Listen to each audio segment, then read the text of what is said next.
Good afternoon, ladies and gentlemen.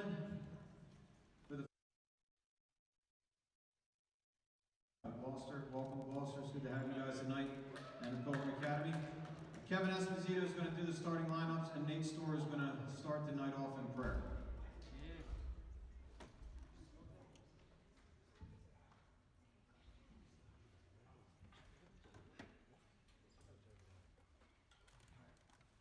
Coming in at number 31, Alyssa Lauer.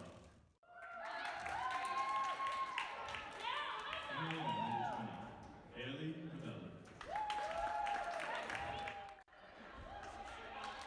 Coming in at number 34, Naomi Wagner. Coming in at number 12, Lily Fleming. And coming in at number 41, Caroline Shields.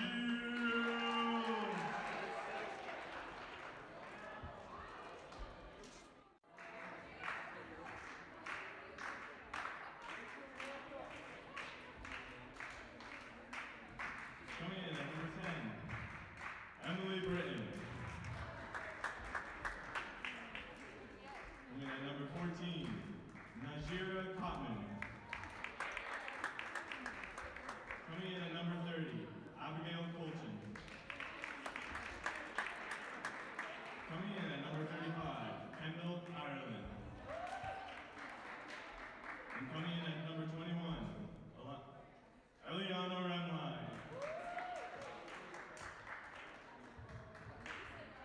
All right, let's pray. Dear God, thank you for coming here today and have these games. I pray there be no injuries in the games go well. I also want to pray for Mrs. T and her family to be with them and help her in a balance in your name. Amen.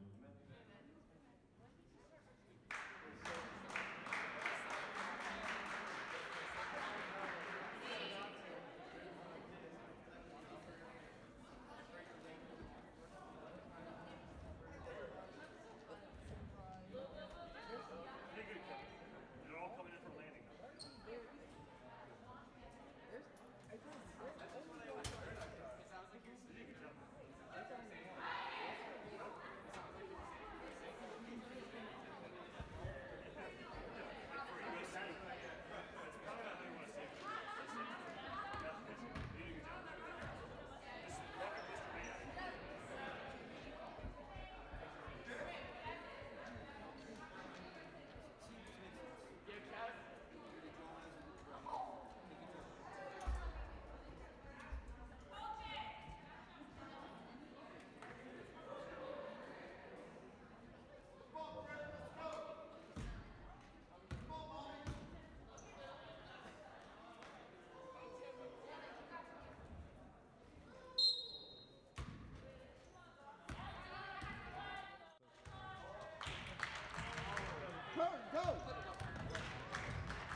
Jalen, is your dad doing the game?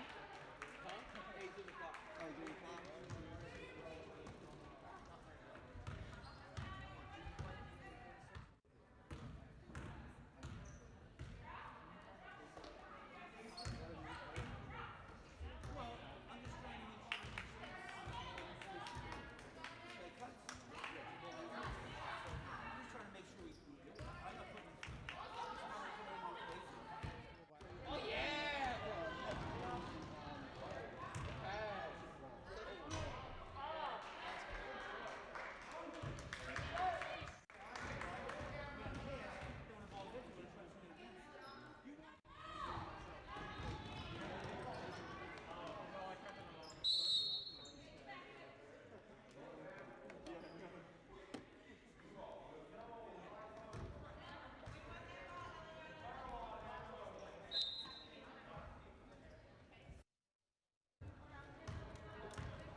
does something good, or does rebound a boxer, I'm going to applaud it. When it's not, I'm not going to say, well, but I'd be very happy.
one to Emily Britton right now.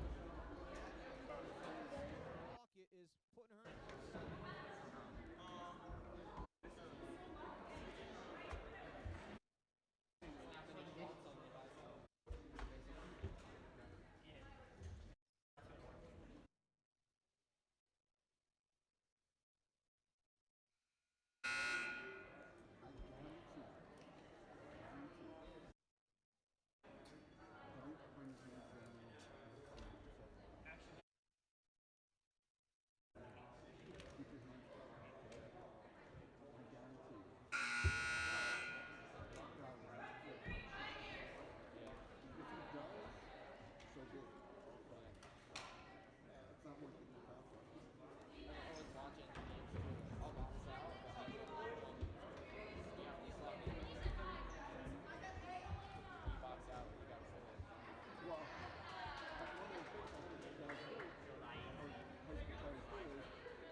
third timeout.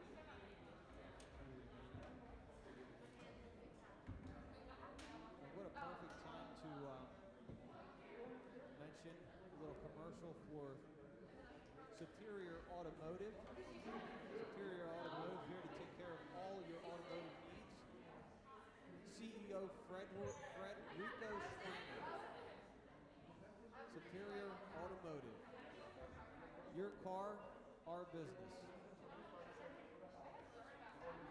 Superior Automotive is located in Oklahoma City, serving the South Jersey area for the past many years.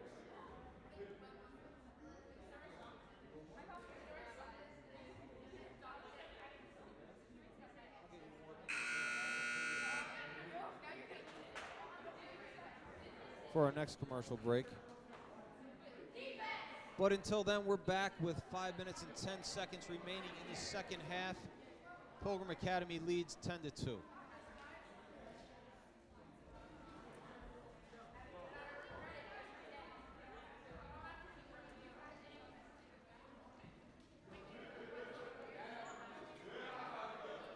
I'll tell you one thing, these referees are not lacking, and that is a good sense of humor. They're out here having a blast, and that's great to see. Number 31 with the shot blocked by Abigail Remline, I believe. Number 33, yes, Abigail Remline. Good defense there. Nigeria Cotman denying the inbound pass, but number 34 says, I don't think so. Naomi Widener with a baseline jumper gets it to go. 10-4, Pilgrim Academy's up. See if Gloucester can get that offense going this half. Pull this game a little bit closer. Gotta say, the Pilgrim Academy girls guards are doing a great job. And we get that one to go. And I left my spectacles at home, but that looked like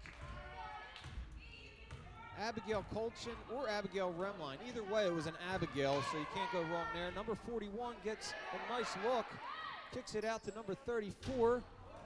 Another nice look by Gloucester. Rebounded by Nigeria Cotman.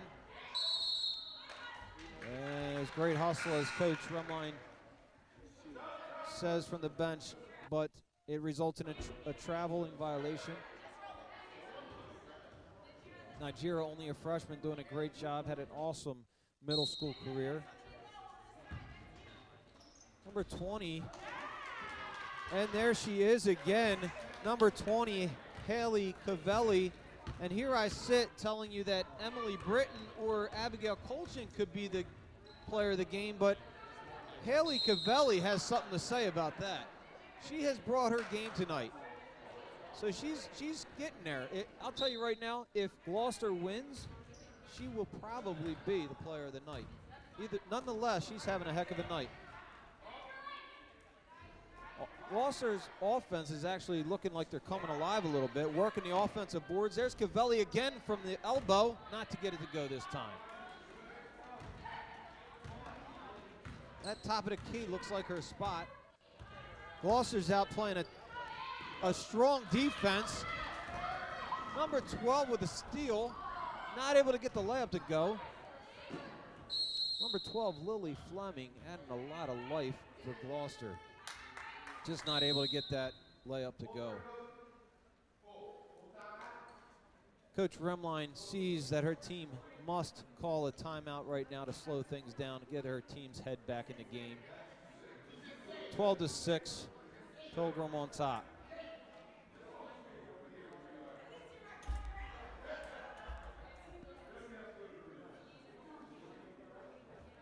Referees once again having fun with the night, but they're talking to the coach during a timeout. They should probably extend this timeout from a buck to a $1.15, I'm thinking. Taking Coach Remline's precious time.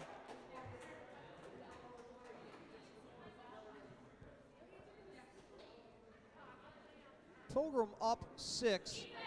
Offensively should not be in any particular hurry tonight. They have played good defense, but it looks like Gloucester's coming a little bit more alive. number 12, Lily Fleming, adding a lot of spark to that defense. Talking to her defense right now. They're going to try to come away with another steal. Let's see what happens here. I don't like to make many predictions, but I'm feeling a steal by Gloucester this possession. I hope Pilgrim proves me wrong, because I'm going to be honest, I'm a homer here. I'm trying to be impartial on the radio, but I do want Pilgrim to win. Not supposed to say that on air, but I did just predict a Gloucester steal. Let's see what happens. Oh, almost. Almost a Gloucester steal. Stays white ball. And I say that because Gloucester has played very strong defense. And almost another steal. Dangerous pass by Abigail Remline to Nigeria. Elena Smith calms things down, and she takes it to the hoop for 2. 14-6 Pilgrim.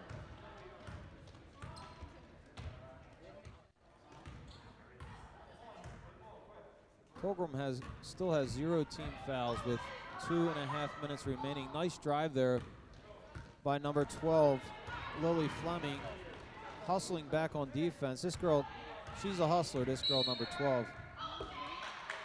Looks like a loose ball foul called on number 33, White, Abigail Remline. Loose ball foul.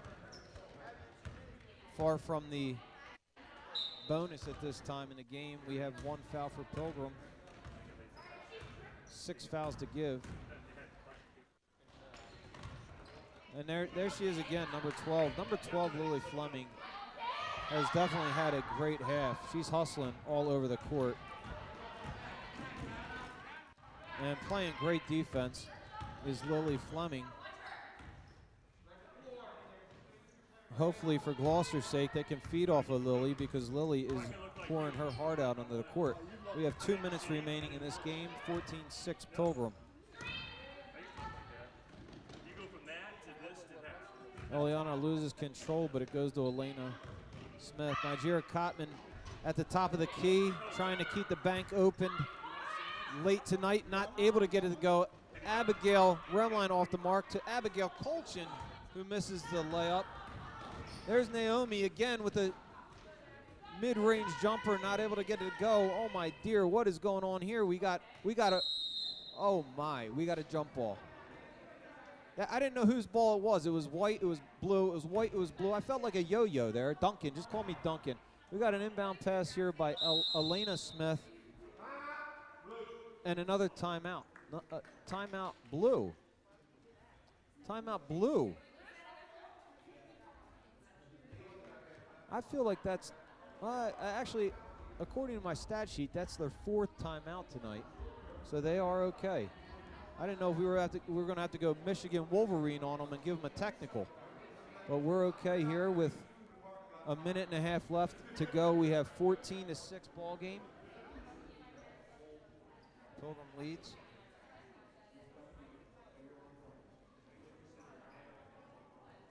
Apparently I was not on live the whole first quarter, which is very devastating to hear that, because I've been sitting in a corner talking to myself apparently.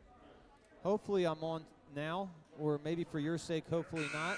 You probably enjoyed the first quarter peace and quiet, but if I am on or I am not on, just keep texting my wife. She is she's my right-hand woman, so just give her a shout and she'll let me know. But hopefully we're back live here at the second quarter.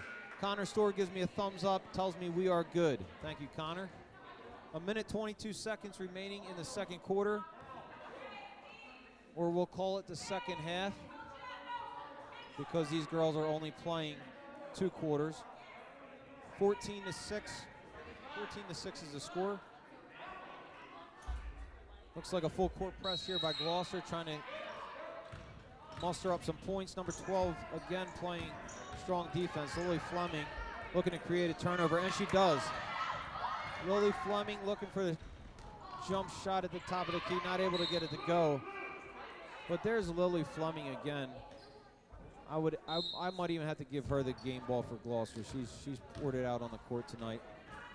Her and number 20, Haley Cavelli, have certainly given their effort tonight. 1 minute remaining. Good strong defending there by number 35, Madison Elvin, just a little bit too strong with the reach. That's Gloucester's 4th team foul, and looks like they're going to call their 5th and final timeout with 1 minute and 2 seconds remaining. Coach is using all those timeouts, 5. Pilgrim has 4 timeouts remaining. Gloucester's team fouls are at 4. Pilgrim's team fouls are at 1. 1 minute and 2 seconds remaining here. 14-6 is the score. This game will be followed by the JV boys game, which will also be 2 quarters.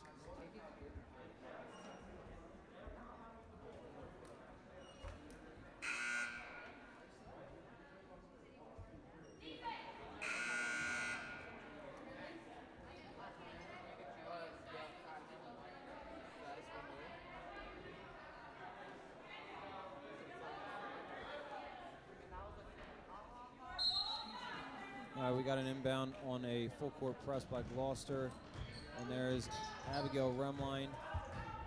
Try to break that press with a dribble. It ends up almost working. We do have a 15 foul on Gloucester. Oh, I don't know what the call was there. Looks like Mock Johnson, referee, is calling some type of a kick here.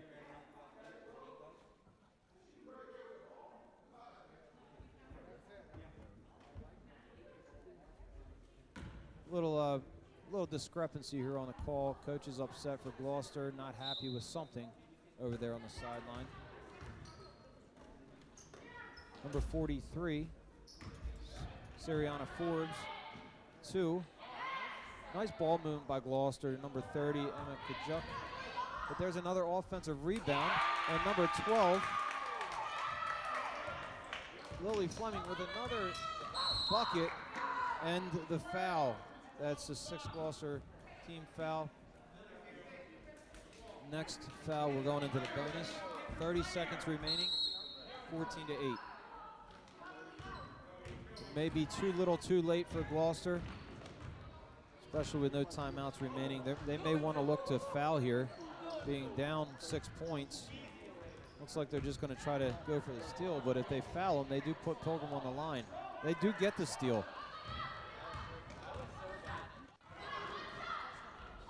A little too hard off the backboard there. Number 12, grabbing the loose ball. She's looking to get a shot here, and she does, but it's blocked by number 30, Abigail Colchin. And that is the final. Pilgrim 14, Gloucester 8. We'll be back for live action with the junior varsity boys up next.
13, Ben Small.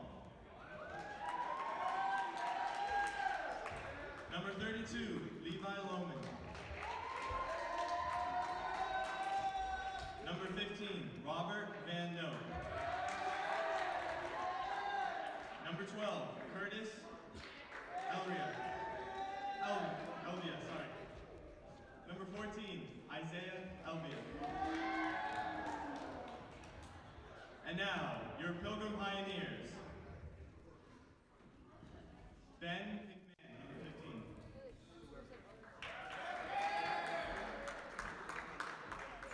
Number 22, Noah Britton.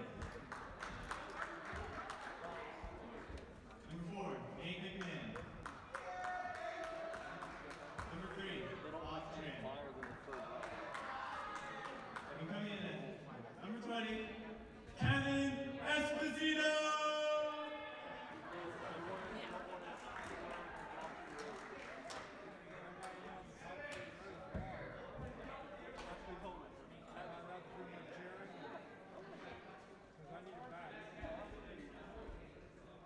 Ladies and gentlemen, the circus has pulled into town with Kevin Esposito, the lead clown, doing the starting lineups for this JV basketball game between your Pilgrim Academy Pioneers and Gloucester Conquerors.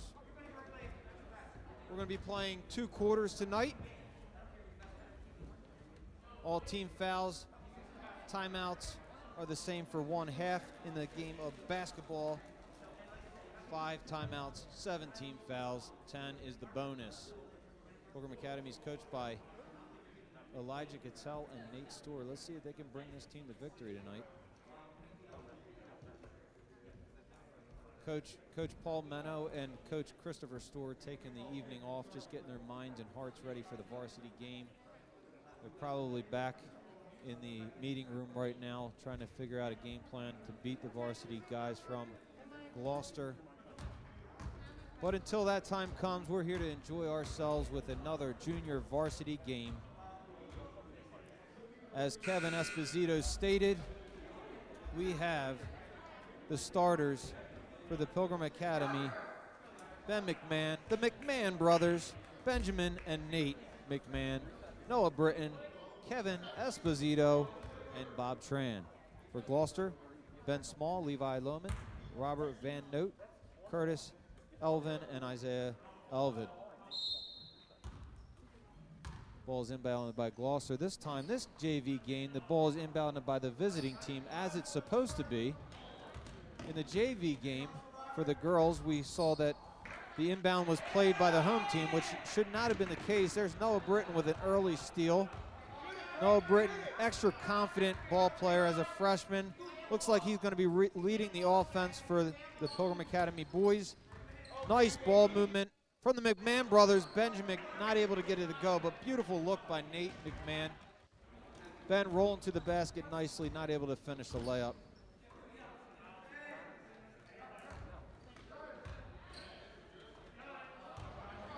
Pilgrim needs to be careful of the backdoor pass. Looks like they're in a zone defense, but they're letting them slip underneath.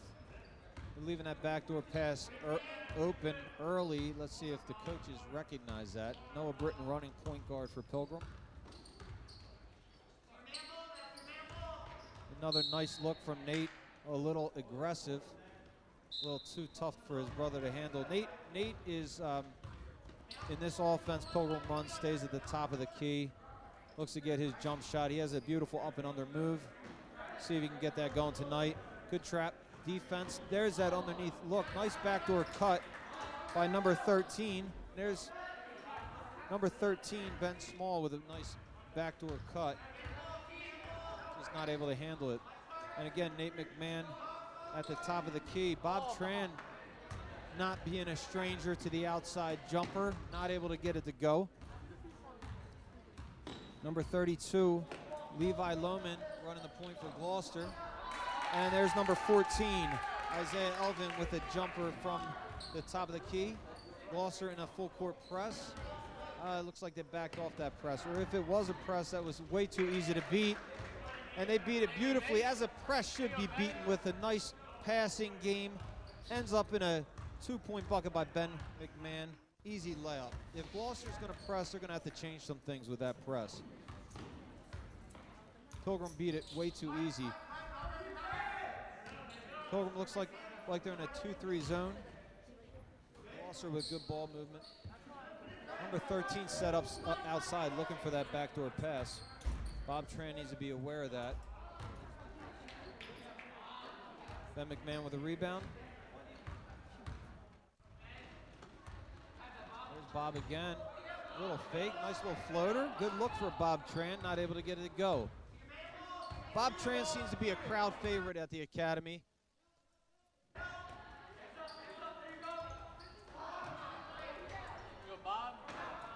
Bob Tran again coming out with 3 shots early, and all 3 shots, pretty good looks for Bob.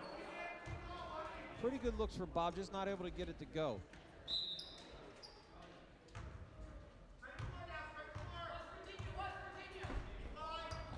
Gloucester's point guard, number 21, calls out West Virginia.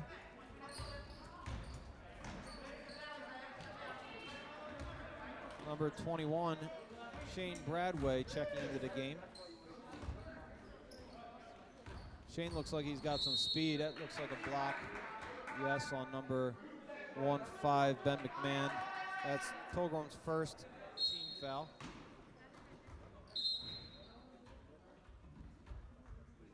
Ben McMahon doing a good job pressuring the inbound pass. Just wants to be careful that he doesn't reach over the line, but he does not. Good trap again. Good trap defense from Pilgrim.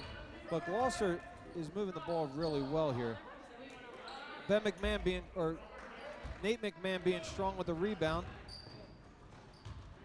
Noah Britton a little bit too careless with that pass there, resulting in a foul. Kevin Esposito with his first personal, second team foul.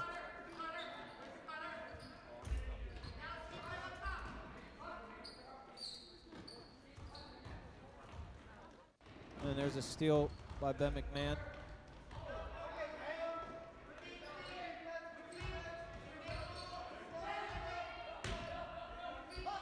Pilgrim just needs to settle things down.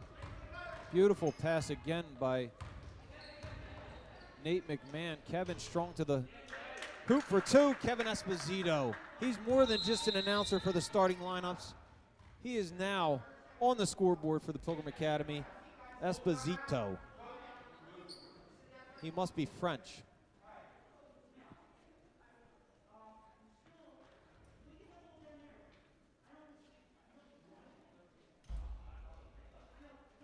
Looks like we got a timeout by Gloucester. First timeout, and it's a full timeout.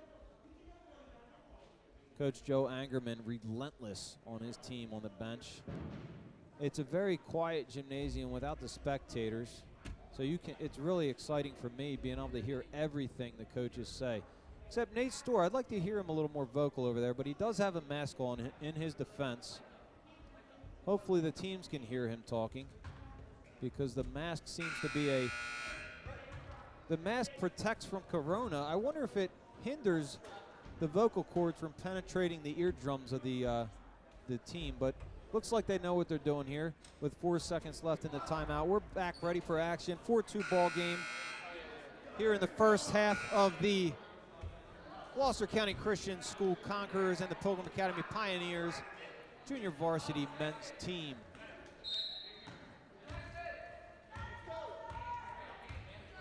Pilgrims come out.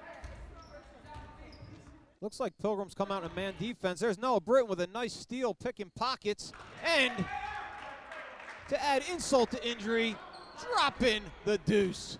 Noah Britton, number 22. I'll tell you what, one thing Noah Britton does not lack is confidence for a young man. Oh, and then as I'm saying that, there's Kevin Esposito with a foul. Number 14, Isaiah Elvin, gets the N1.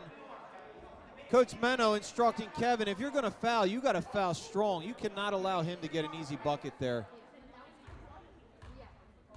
And Kevin certainly does not lack physicality. And there he shows his physicality with a strong rebound.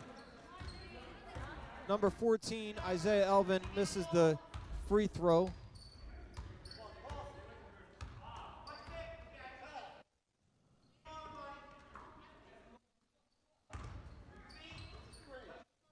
Nate McMahon really runs, the offense goes through Nate. Let's say right now, Nate has great vision. There it leads the two from Kevin Esposito. Made that N1 on the other end from Kevin, really ticked him off, and he's ready to play now.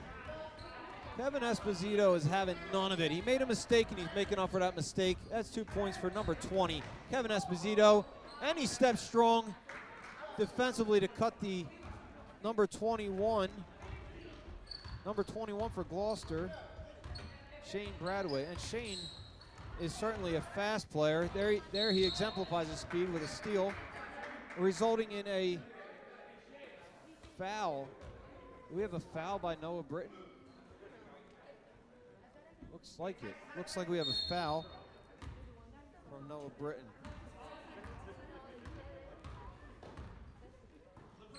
2 minutes and 15 seconds remaining in this first half. Number 12 with the jumper at the top of the key, unable to get it to go. That's Kevin Esposito and Ben Small fighting for the rebound. These kids are putting some effort out here tonight. Number 32 inbounding the ball for Gloucester, Levi Lohman.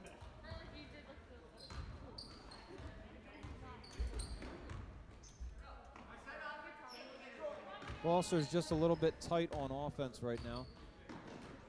They're running the offense well, but they're just not able to produce anything offensively. Good look, though, from number 32, just not able to get it to go. Levi Lohman. And there is Shane Bradway again, running point for Gloucester. Shane Bradway, not sure what age he is, but he certainly doesn't lack confidence. And a great look, backdoor cut. Oh my, number 14, Isaiah Elvin. It's a shame for Gloucester, they couldn't get that to go. That was a beautiful play. Beautiful cut, beautiful pass. Everything you want, just not the bucket.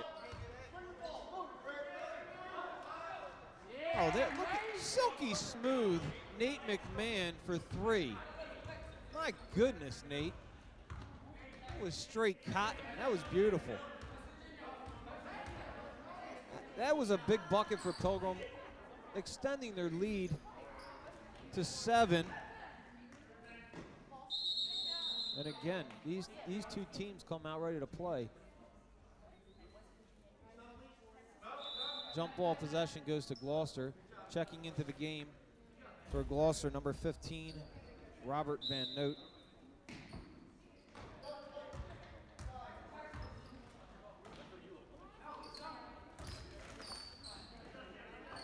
And again, Gloucester's ball movement has been exceptional tonight, just not able to get the bucket to go. Nate McMahon coming out strong defensively, just a little too strong for Nate, resulting in Pilgrim's third team foul. Oh, Noah Britton with a beautiful look down low to Ben.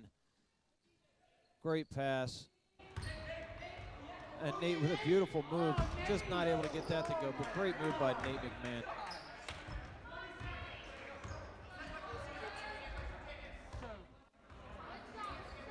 Nate and Ben McMahon have serious fundamentals in basketball. They're fun to watch.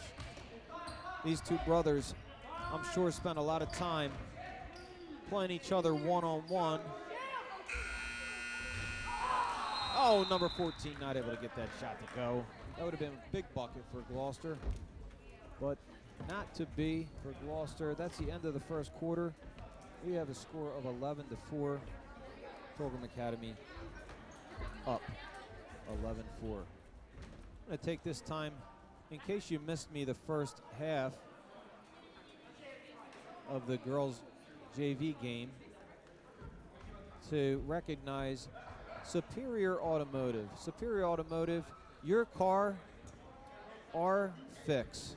Your problem, our joy. I don't know if that's their slogan, and I probably wouldn't recommend that slogan for Superior Automotive, but nonetheless, Superior Automotive, Fred Schwanger has been in business for many, many years now.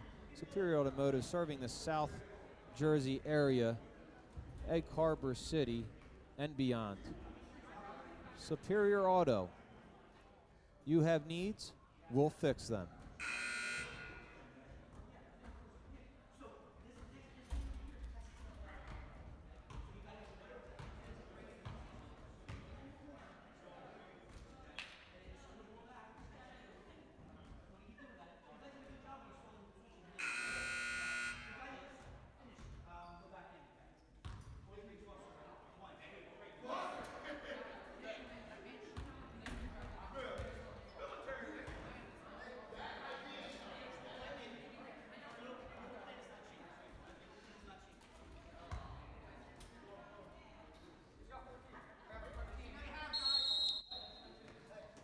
Coach Nate Storr has to be pleased with 11 points in that first quarter.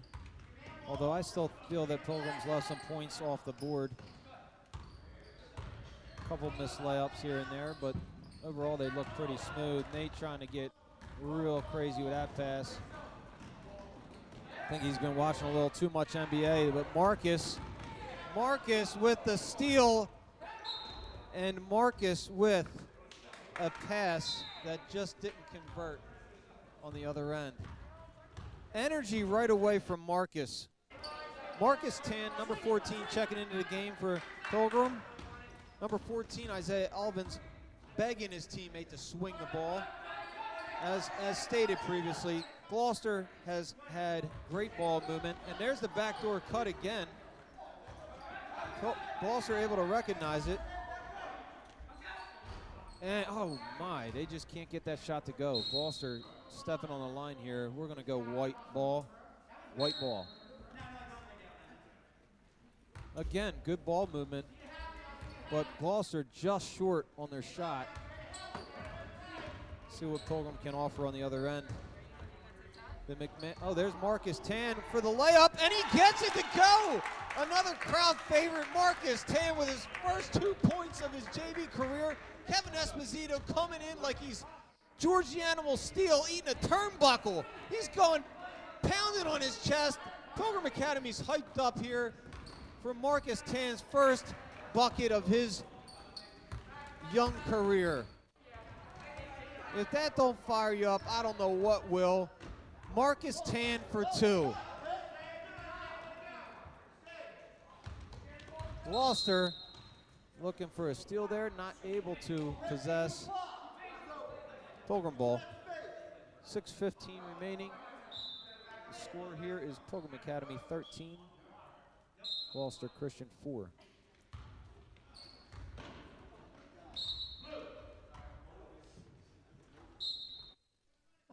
I gotta tell you, Nate McMahon's vision is uncanny here tonight.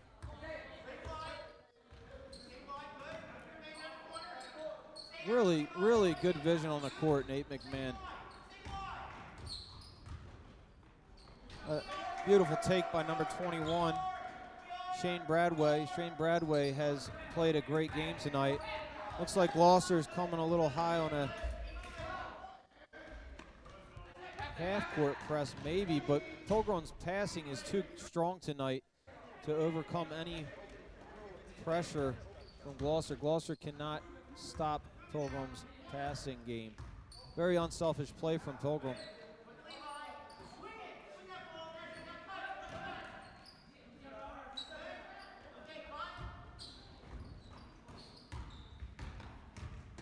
Again, good ball movement for Gloucester. Looked like a reach from Kevin Esposito, not called by the official. Number 14, Isaiah Elvin wants a call over the back or a reach, but the ref did not see that. Another great look from Nate. He is not conservative in his passing game whatsoever. If you are one of his teammates, you better be ready for Nate McMahon's dishes, because he is dirty with the dish. 4 minutes and 50 seconds remaining in this second half. Coach Angerman trying to encourage his team. Number 14 a bit frustrated. Isaiah Elvin wanted that foul called. It's important for him to keep his emotions in check as Gloucester needs him pretty badly. Nate McMahon for three, not to be. There's Ben McMahon, his younger brother, with another good look. Nate expecting his brother to pop out a little bit more there, resulting in a turnover for Pilgrim.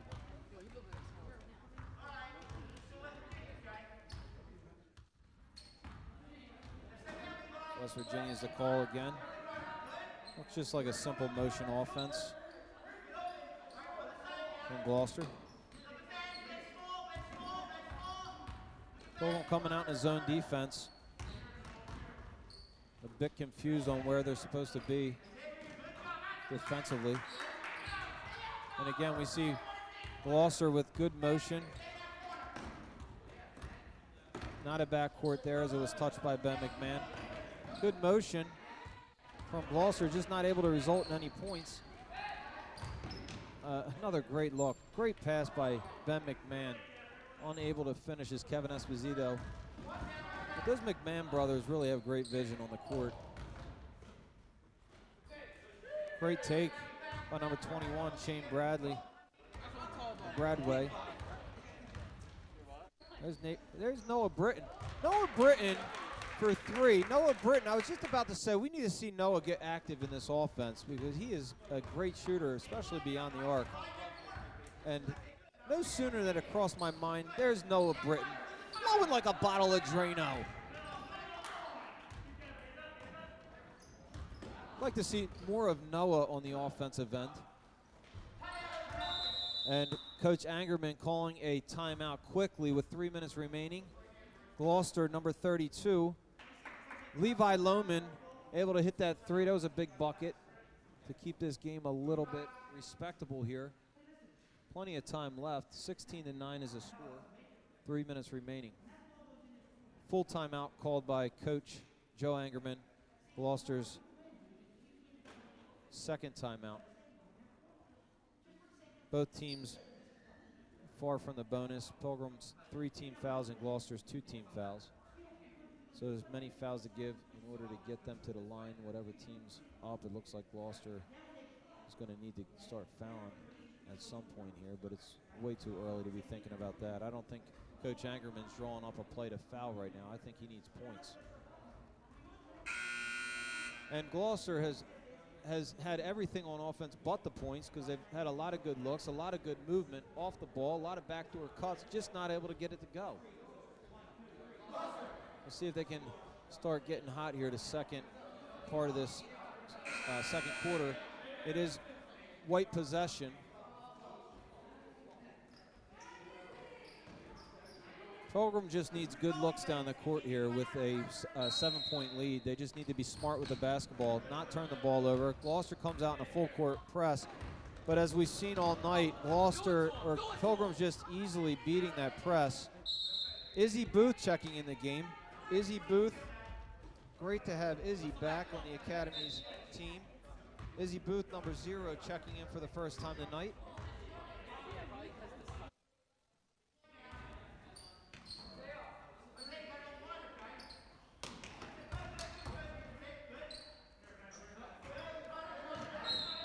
And great pressure by Izzy Booth. Izzy Booth forcing Gloucester to step on the sideline out of bounds there, resulting in a turnover.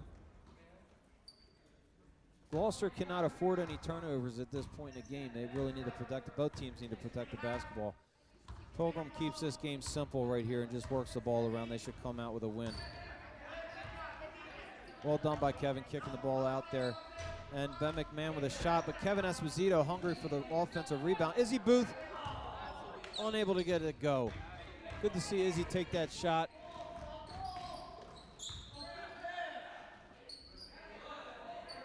And Kevin with another rebound. Kevin has dominated the offensive and defensive boards tonight for Pilgrim. 2 minutes remaining. You'd like to see Pilgrim just be smart with the basketball here and not take any forced shots. Being up 7 points, there's no reason to force anything here.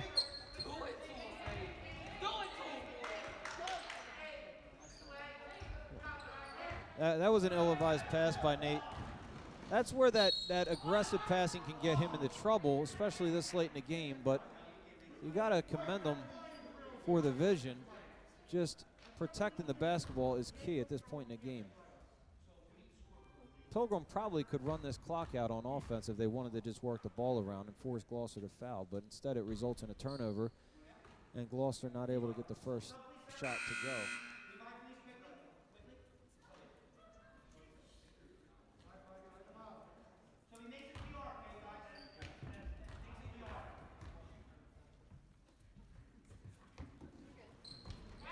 And second shot, and Gloucester will be in the full court press, but second free throw is good.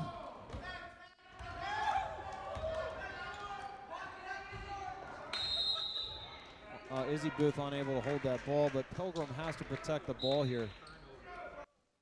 If they're going to let Gloucester get back in this game, it's going to be because of plays like that, just letting Gloucester have possession with 1 minute and 20 seconds remaining. Pilgrim just really needs to hold the ball down on offense and force Gloucester to foul them, but they don't seem to understand that. And there's number 32 with a monster three, pulling Gloucester within 3 points with 1 minute and 9 seconds remaining. Number 32, that's back-to-back three-pointers. Number 32, Levi Lohman. Pilgrim just being foolish with their passes. Up 7 points with 2 minutes remaining. It's unacceptable to be in this position, but they are. Nonetheless, Gloucester is making them pay for it, and I expect them to come out of this timeout with a full court press. With 1 minute and 9 seconds left, 16-13, Pilgrim with the lead. I believe that the team fouls for Gloucester is 4, so they still have 2 or 3 fouls to give, depending on if I'm wrong or right there. I'm not sure if I have that right, but they do have fouls to give. And I would think that Coach Storr would have his free throw shooters on the court, and it does look like he does have them out there. Making a couple substitutions here. Ball handlers. But Pilgrim has had no problem breaking the press all night. This should not be an issue. They just need to be smart with the basketball once they get their half court.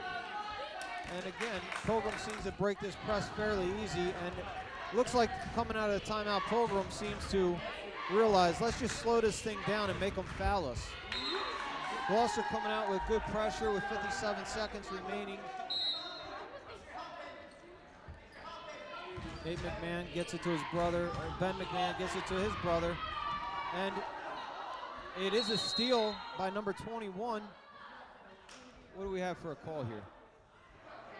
We have a timeout called again by Gloucester. 30-second timeout. Coach Angerman very aware of the situation here. Pilgrim needs to come out strong defensively, and watch number 32. He's hit 2 back-to-back three-pointers that pulled this Gloucester team close. Only 3 points down with 51 seconds. Pilgrim just careless with the basketball these last few minutes of the game. Really unacceptable.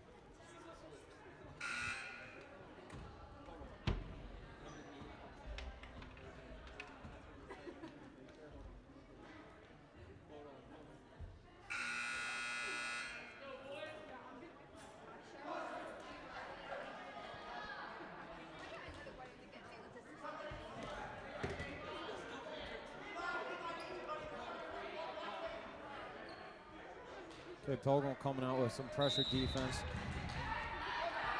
Man to man, it looks like. And Noah Britton almost with a steal.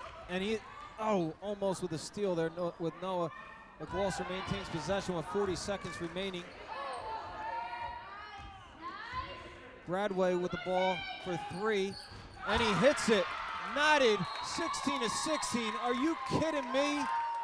Gloucester ties things up, 16 apiece. That's 3 three-pointers straight for Gloucester County Christian School. What was an improbable comeback is happening right before our eyes. Pilgrim, unacceptable the way they played. Turnover after turnover, leading to three-pointer after three-pointer. Gloucester is able to claw back into this one, 16-16.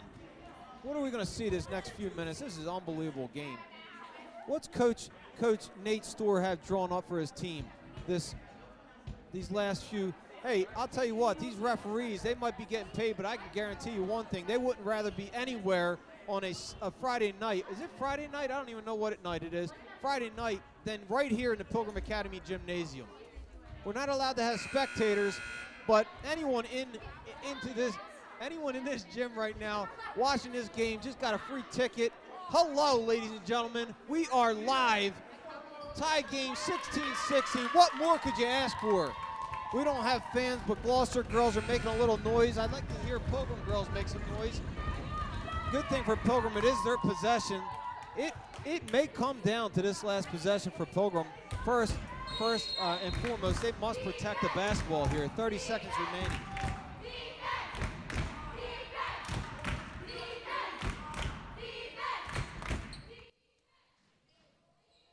Pilgrim looking to get the last shot of the game. It will be absolute pandemonium if Pilgrim can get this last shot to go. We may be forced to an overtime here too. Let's see what happens. Nate McMahon with the basketball. None of these guys lack confidence out there. Let's see if Noah can get a shot off, and he's unable to get the shot off. Good defense by number 21, Shane Bradway. Well, they did everything right. They did not turn the ball over. They were looking for the last shot, just not able to get that last shot off.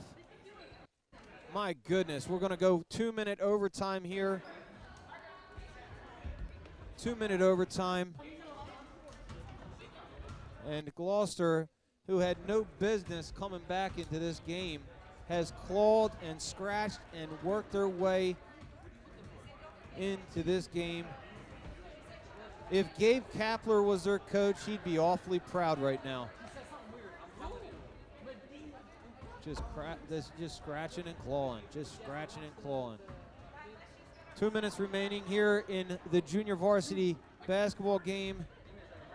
16-16. Pilgrim really dominated, but they find themselves against the ropes, and they should not be. Let's see if they can come back and put their mistakes behind them in this overtime. Number 32 for Gloucester hit 2 clutch three-point shots, Levi Lohman, and number 21, Shane Bradway, with a good look from 3 to tie things up. Shane Bradway has been a force for his team tonight. The Pilgrims just got to stick with what they were doing earlier on. 16, they were up 7 points, working the ball around. They were smart with the basketball, not turning over the ball, and the last couple minutes of the game, they just fell apart offensively. It looked like they were forcing shots, turning the ball over, almost as if they didn't have the lead. They were looking like they were playing from behind. There was no reason to shoot the ball, no reason to take those shots, no reason to make inerrant passes. But here we are nonetheless, and let's see if Pilgrim can rebound here and play the game that they're capable of. Ben McMahon running the point.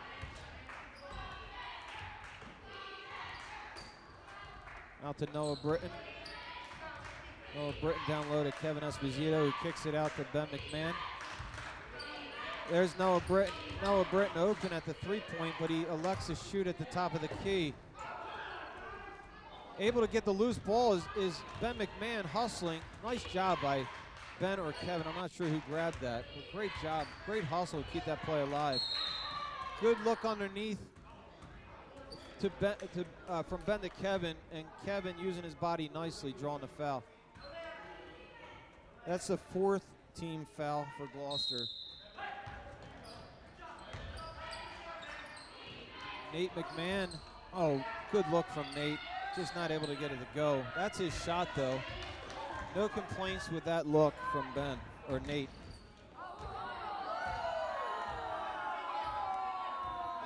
Gloucester was doing everything right offensively, and finally, the last few minutes of the game, they were able to get their shots to drop. 1 minute remaining.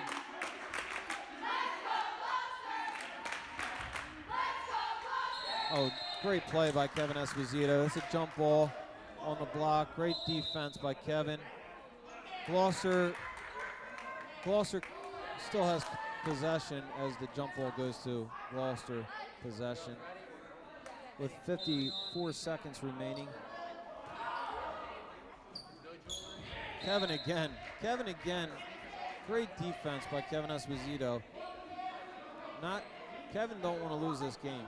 He does not want to lose this game for all you English majors out there. Bob Tran on the inbound. He's got to be careful not to step over that line. Clearly over the line from my angle.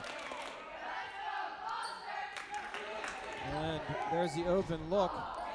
Unable to get it to go. Nate Strong on a rebound, and we have a foul drawn on Nate McMahon. Well done by Nate grabbing that rebound.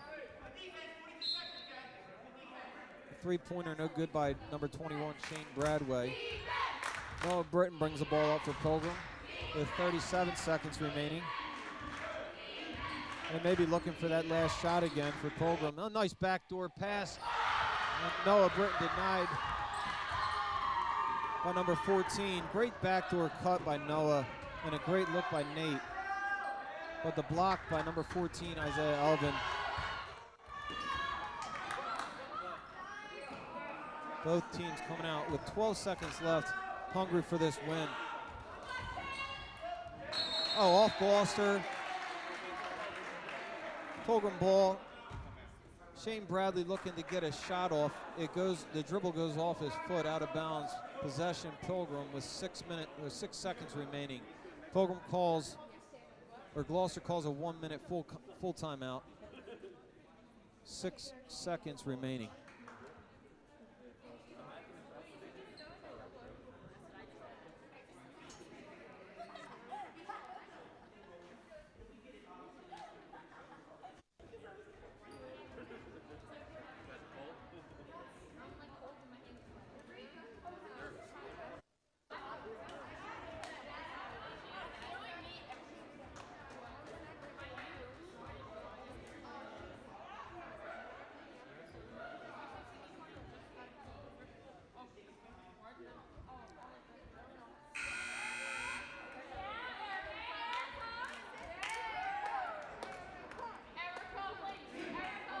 Well, if this game is anything like what we're going to see for the varsity games, we're in for a real treat tonight.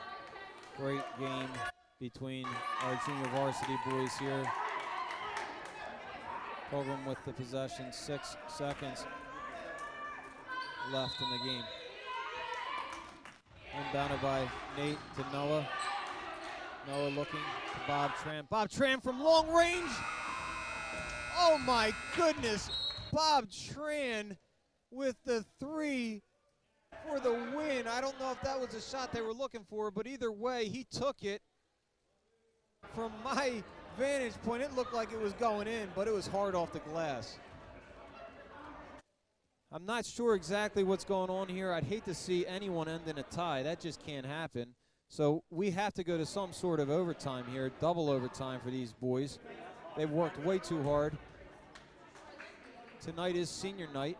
For those viewers, we're going to honor both Gloucester and Pilgrim's seniors. Thankful for the year God has given them. So we're going to honor them in between the Varsity Girls and Varsity Guys game. Let's see what happens here with their overtime. We'll probably go another 2 minutes on our overtime, double overtime.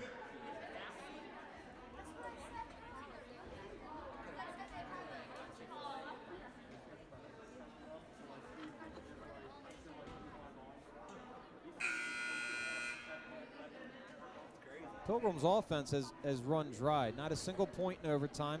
Well, that goes for both teams. 2 minutes, no offense. A lot of good looks. Not as many turnovers as we saw in the end of the second half, but neither team able to get a bucket. We're going to do a 1 minute overtime here. And unless something picks up, we may end up looking at a third overtime. Just going to take one backdoor cut here from either team. I think. Oh my goodness! Oh my dear!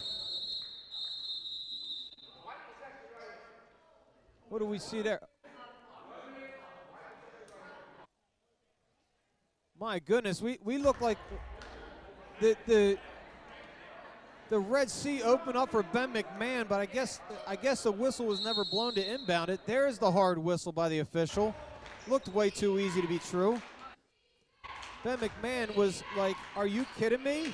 I got an open look here to win the game for my team. I'll take it, thank you very much. But it never counted. Time never started. The whistle was never blown. Kevin Esposito with the ball to kick out to Noah Britton. Noah Britton looking to pass to Nate. Nate looking for that. Oh my goodness, look at that pass underneath to Kevin. He's denied. 30 seconds remaining. And there's another backdoor pass. The defense down low for both teams, they're just not looking for the backdoor cut. It's there for both teams. And neither team is able to convert. 25 seconds remaining. Pilgrim has to protect the basketball here, and somebody's got to want to shoot it for the game winner. Other than Bob Tran. Oh, Bob Tran is on the court. We'll see if he gets another look at it. But you'd have to think it's got to be Nate, Ben, or Noah, or if they could feed it down low to Kevin.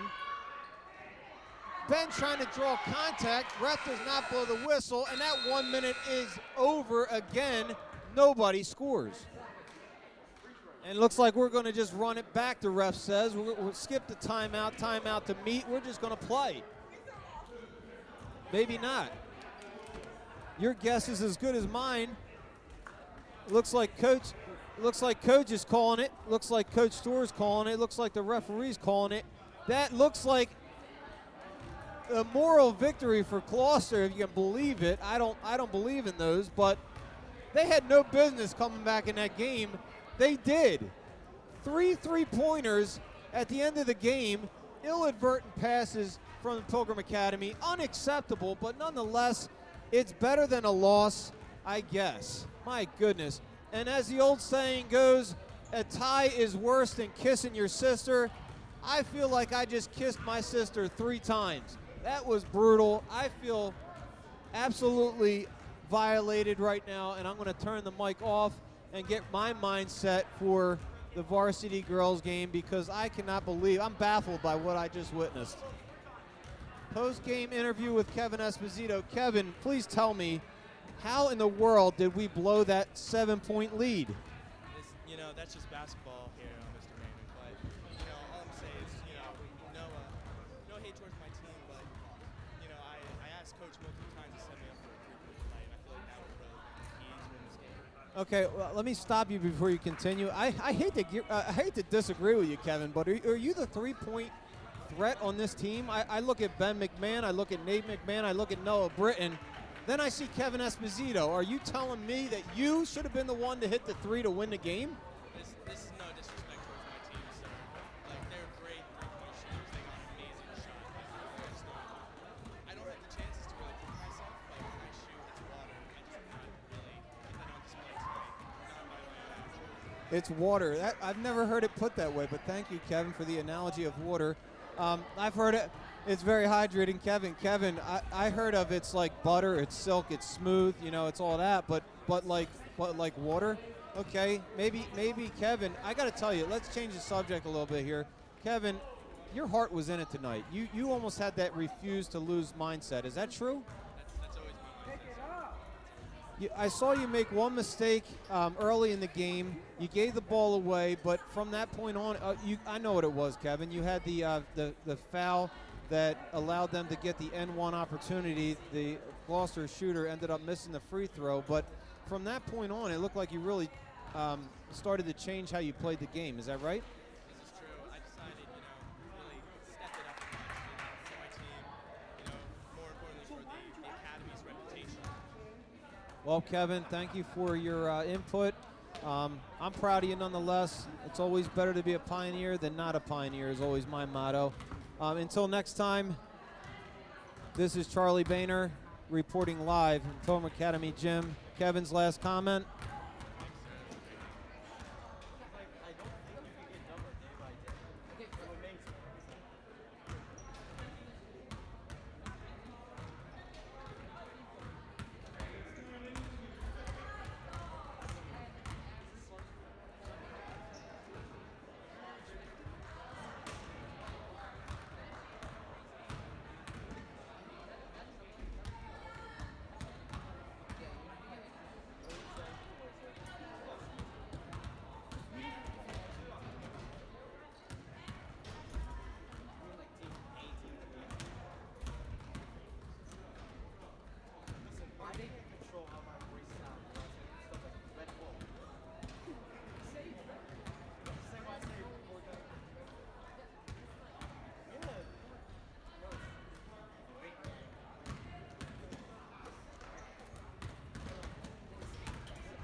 So I tackle you first, and then I go.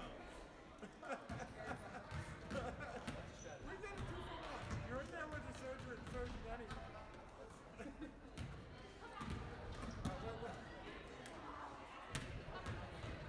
What's the question?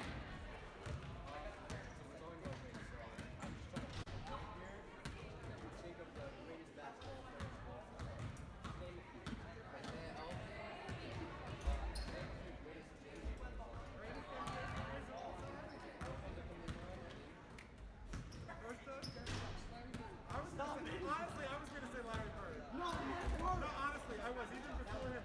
And I would say, honestly, that was the first one who got raised. And I would say, he's going to be. Dude, Larry Bird was one of the best ball players. He really was. That dude played tough. He came out. He's probably the best shooter, one of the best shooters that was out there. Obviously, Michael's got to be in this. Michael's got to be in the conversation. I love Charles. But, so what's your point? Most of the guys on this name, 80% of them are back. Listen to what the announcer said. 80% of them.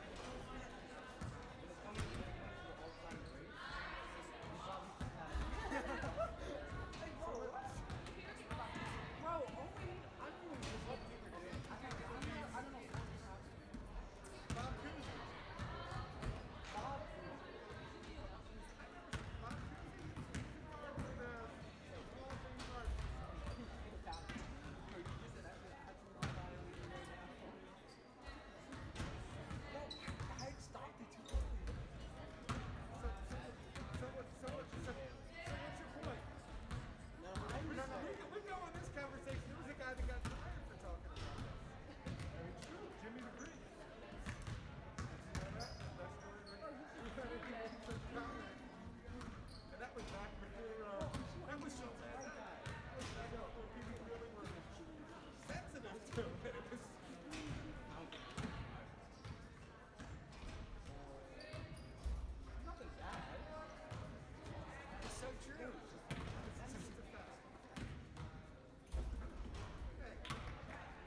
All right, welcome to tonight's game between Varsity Girls of Gloucester Christian School and Pilgrim Academy.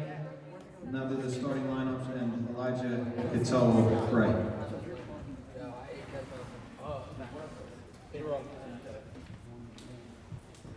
For Gloucester, 24, Chloe Short.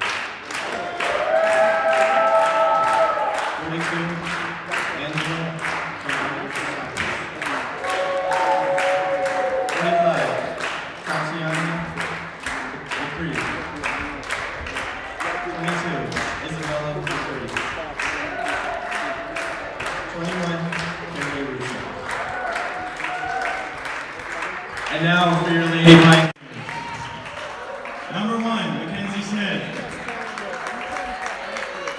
Number 4, Shane Simon. Number 10, Emily Britton. Number 12, Elena Smith. 33, Abby Madeline.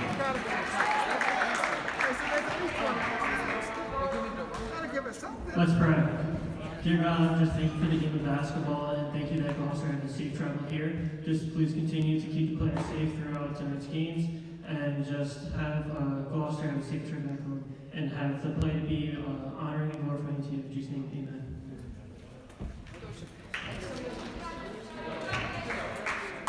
Burnett wasn't back there.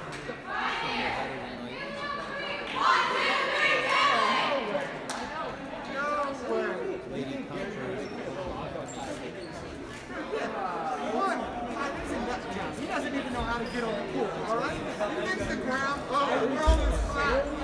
Listen, that's because they're not allowed to do this. They take 5 steps. Back then, the real guys, they had the drill like this, with your hand on top, and you can't take 3 steps.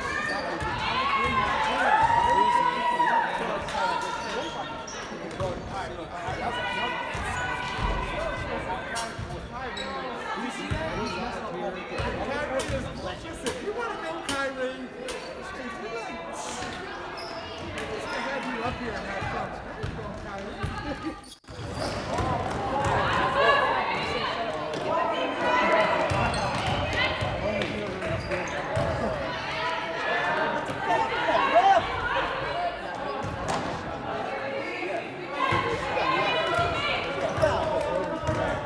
Got fouled him.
Isabella Ipri, her first.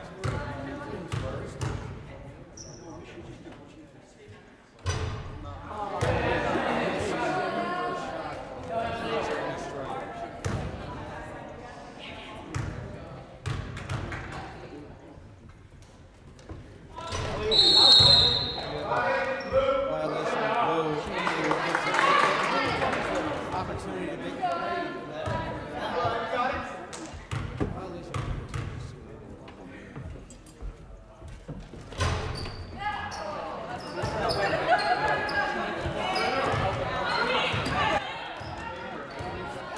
I have a feeling free throws might be key in this game.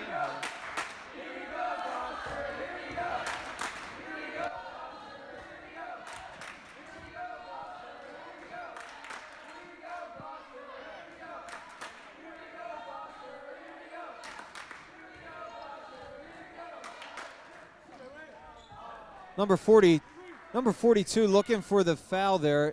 I think she has a case for that. Clearly looked like she was fouled from three. That would have been a ill-advised foul from Pilgrim, putting her to the line for three, but nonetheless it was not called. Number 22 inbounding the ball for Gloucester, Isabella Ipri. Nice feed down low from number 21, Carrie Russo.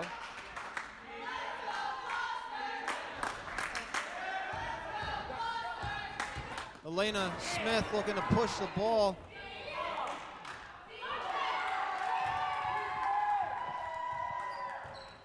Not able to get it to go.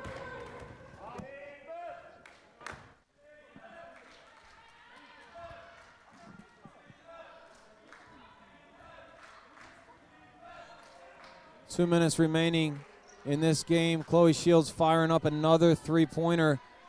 That one was not that good of a look. She was trying to force that shot, resulting in a Pilgrim possession rebound. And Elena Smith a little unsure of herself there. And Mackenzie Smith not able to come away with the bucket.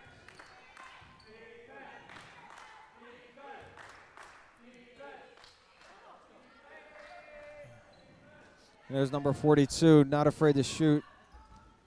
Not able to convert there. Number 42, Angela. I'm going to call her Angela K because I don't want to mess her name up too badly.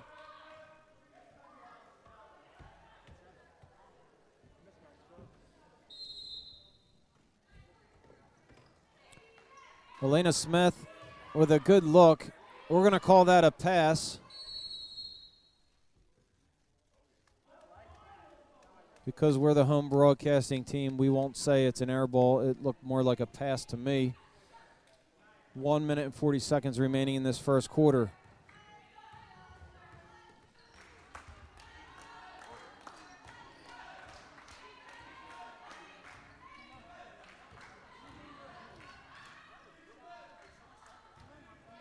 There's number 42, Angela Kay, again, getting a good look, good shot, just not able to get it to go.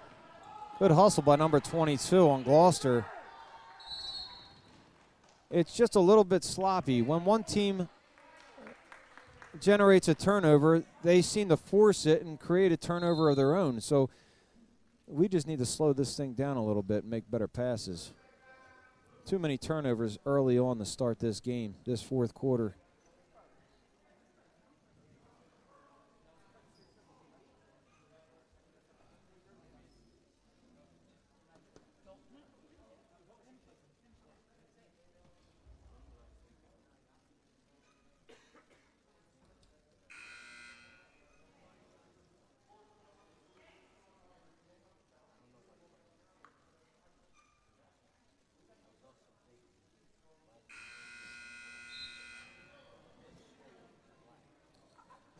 I'd like to see Elena Smith get a few more good looks, good opportunities to score. She is the team leader in points this year with 10 points per game, followed by Shane Steinman, 6 points per game. Mackenzie Smith at 5 points per game. And Emily Britton at 4.7 points per game. So they have some girls that can put it in the basket, but we're not seeing it yet this early on, although Pilgrim has had plenty of opportunities to score. Just need to look for better shots, and Gloucester comes out with a 3/4 court press, but almost resulting in a turnover. And another near turnover, passed by Emily Britton down low. Just some miscommunication there on the cut. Looked like Emily knew what she was doing, just not sure if they were on the same page there.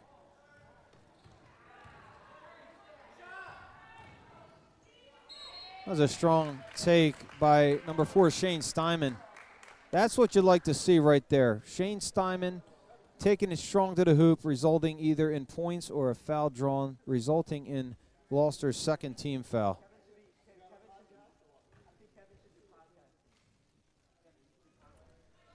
And you just need to see Pilgrim knock these free throws down. That shot a bit long. Getting to the free throw line is one thing, and making them is another thing. And there's the first free throw made right there. That's what we would like to see, Shane.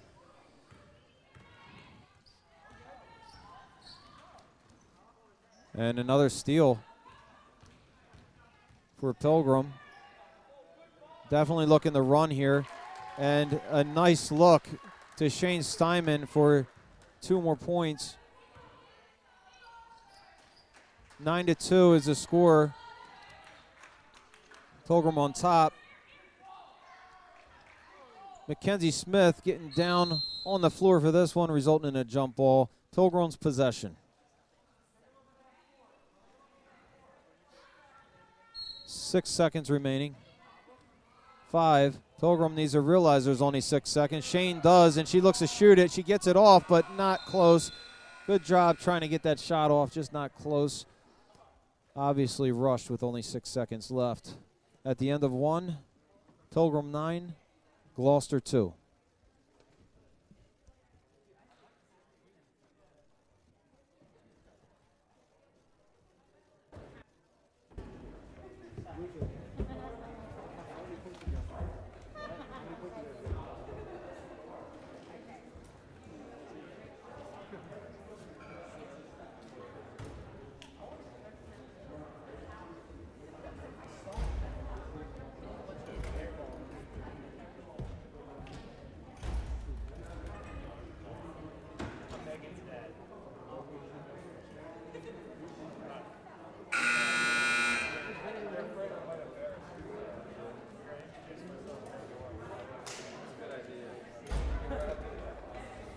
Bring the camera.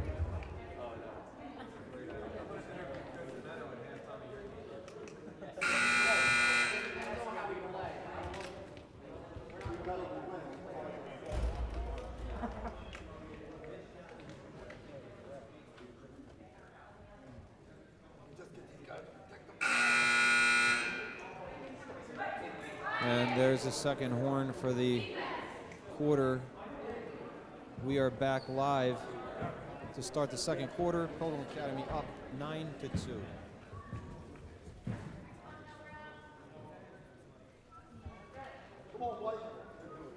Gloucester has been relatively sloppy on offense, just not protecting the basketball. Pilgrim has had some good looks. Their key to the game, I think, is just taking it to the hoop.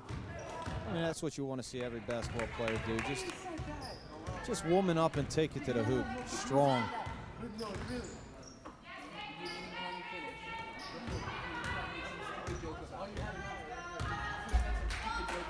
Gloucester, much like the JV boys team, runs a strong offense. They look for the backdoor cuts. They're smart offensively. Just early on, they haven't been able to get the ball to go down. So we'll see what happens as this game progresses. Pilgrim also playing strong defense, not giving too many open looks. Nice pass down low from Chloe Shields down to number 45, Tatiana Ipri. And stays blue possession. Looked to me like it could have been off of blue, but the referee seems to disagree. Coach Remline yelling out back door. Sometimes these defenders are getting caught ball watching, just not aware of what's going on behind them. But that's what coaches are for, and that's what Coach Remline's yelling out back door, making her players aware of the backdoor cuts. White possession, another jump ball.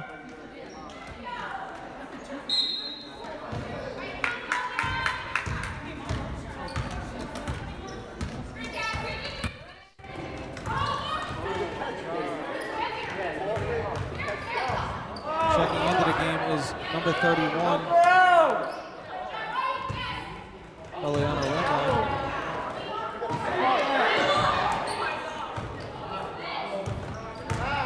There's a turnover, almost turnover, or maybe a turnover. They got it back. Like I said in the JV game, it was just one turnover after another, but this is a little bit cleaner. Protecting the basketball is a must in basketball. That's very important, obviously. And underneath number 21, wide open for the layup, just not able to get it to go. Terry Russo.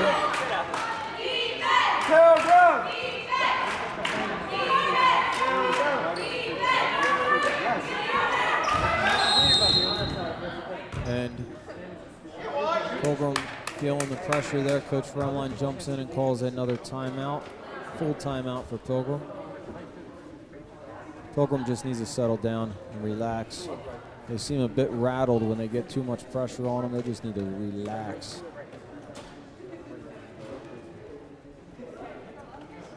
Which, this timeout is a perfect opportunity for another commercial. Tides Landscaping, serving South Jersey with pride. Tides Landscaping, meeting all your landscaping needs. Hardscaping, snow shoveling, lawn maintenance, mulch, you name it. Tides Landscaping. Give them a call at 609-277-1302. You grow the grass, we mow it is their slogan. Actually, that's not their slogan. It just was fun to say, and it was at the top of my mind. So again, Tides Landscaping, 609-277-1302. When the tide comes up, we come down. Tides Landscaping.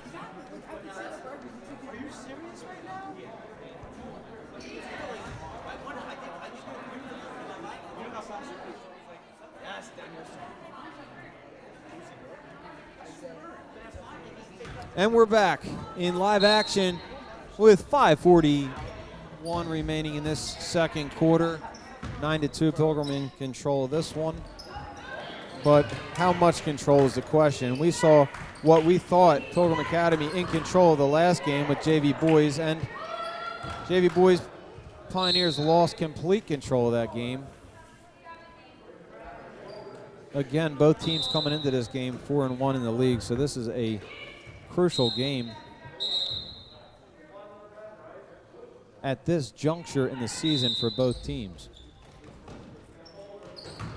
It's like Gloucester playing a little bit of a man defense and pressuring off Pilgrim Academy offense. Just too many turnovers at this point. I know I continue to say that, but that seems to be the common theme. Protect the basketball. Look for a good shot. If it goes, it goes. If not, at least you got the good shot. But right now, turnovers are a common theme. And speaking of turnovers, no, referee says it was tipped.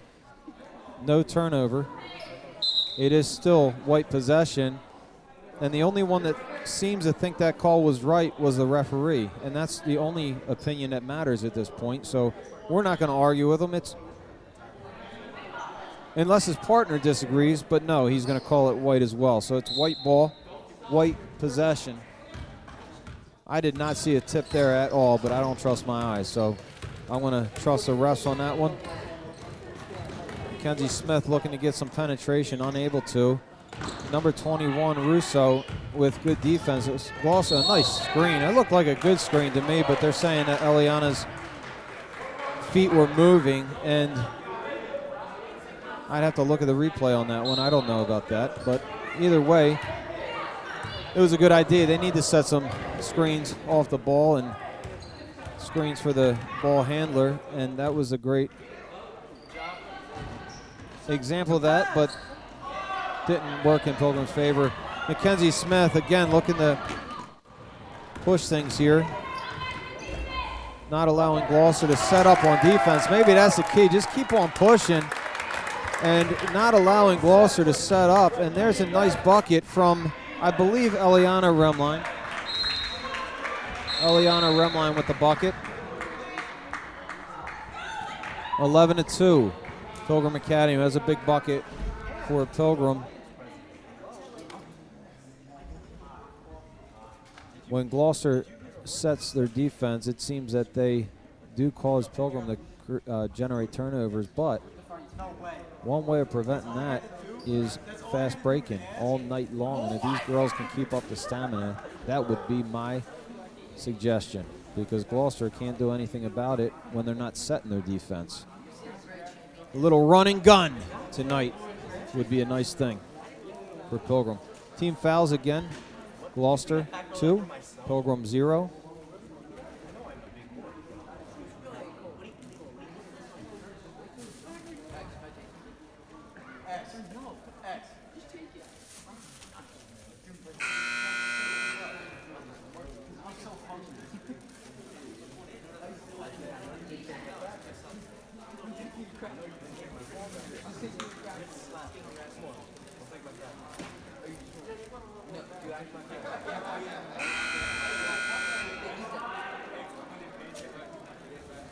And there's the second horn. Let's get it on, referee says. Doesn't seem like either team wants to inbound the ball. Now we say, okay, let's go, White. It is our possession. Inbounded by Elena Smith. Mackenzie Smith handling the ball for Pilgrim. Good penetration by Kenzie, but not able to get that one to go. But that's what she's got to look for. Driving to the hoop. Creating fouls. Opportunities at the free throw line. Good pressure by Elena Smith on Chloe Shields. And resulting in a turnover. Mackenzie Smith with the steal, and again, she's pushing. You have to think that Coach Remline is telling her girls to just keep on pushing, maybe to wear Gloucester out. And if they are in shape, that's what they can do to continue to generate points. And another turnover for Gloucester. 3:33 remaining.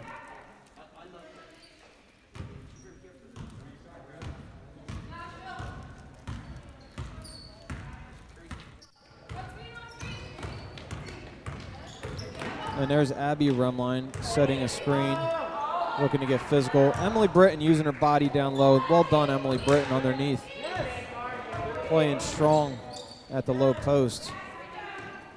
Keeping that offensive possession alive. And that's a travel there. But nonetheless, Emily underneath keeping possession alive. Gives her team another opportunity to score. Just a turnover there.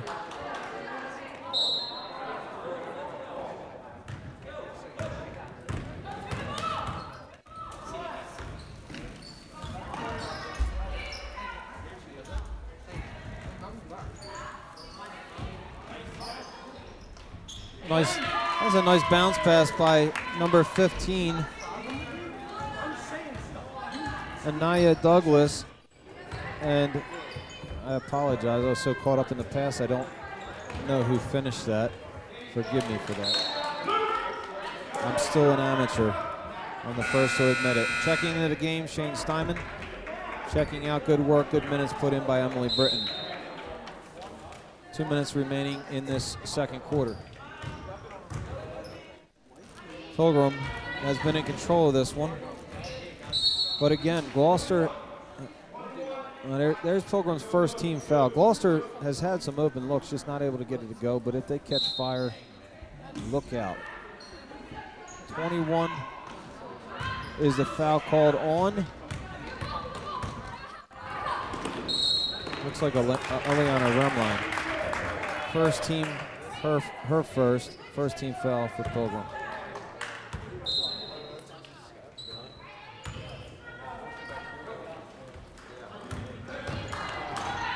And Abigail Remline looking at the penetration and a turnover there. It looks like a traveling violation.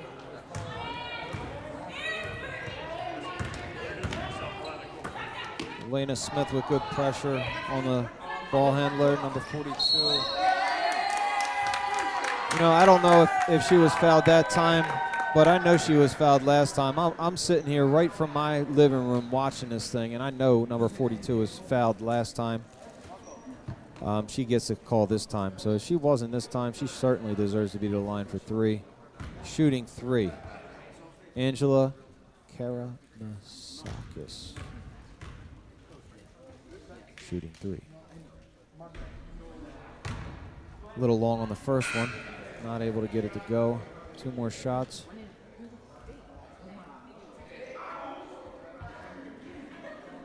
Two shots. Looks like blue was moving during the shooter. Referee would have called a violation there, but she missed the first one. Almost gets the second one to go. She had the shooter roll on that, just not able to get it to go. A little long on that one as well.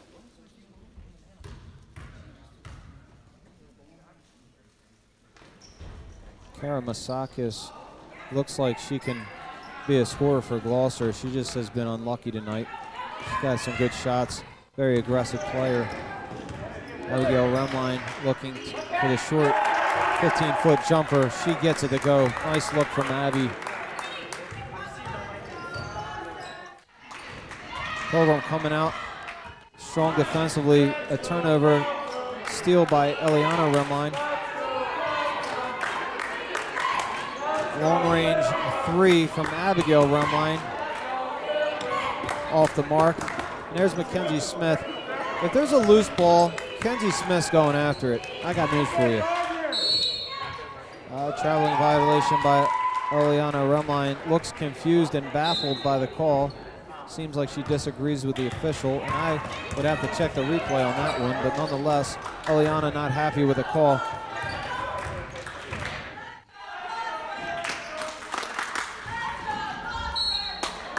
Good defense from Pilgrim. Gloucester a little sloppy with the ball.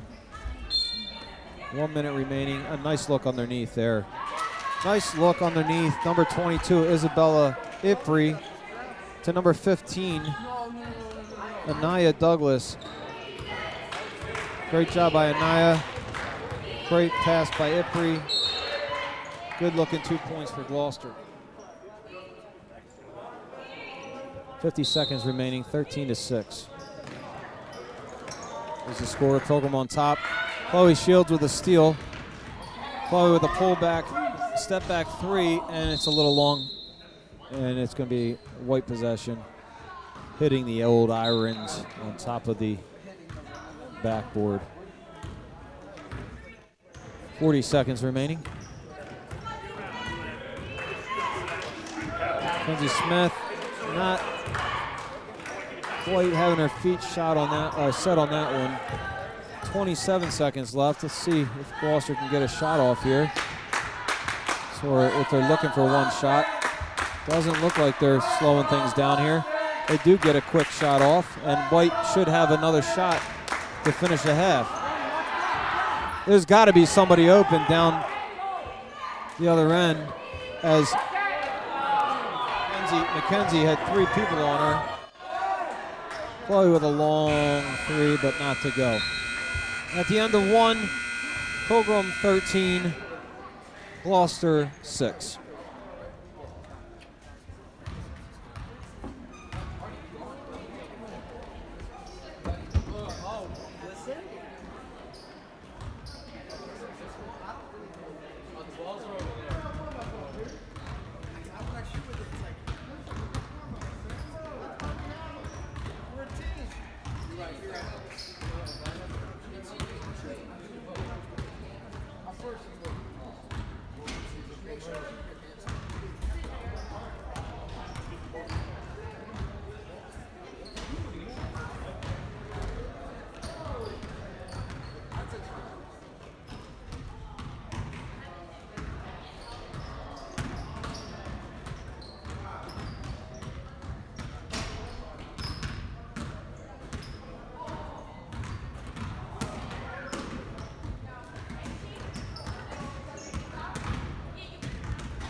are back for live action. Varsity Girls, Pilgrim Academy, Gloucester County Christian School. 13-2, 6 is the score. Elena Smith trying to get things started early for Pilgrim. Coach Mena yelling out, you should have dumped it, dish it off. Good idea attacking the hoop. Maybe looking for the assist there might have been a better option.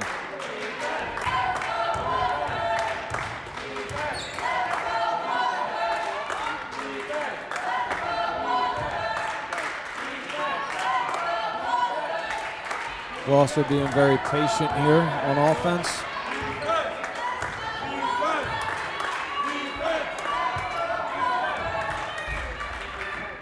Again, Gloucester has done a lot of good things on offense, just not able to get the shot to go.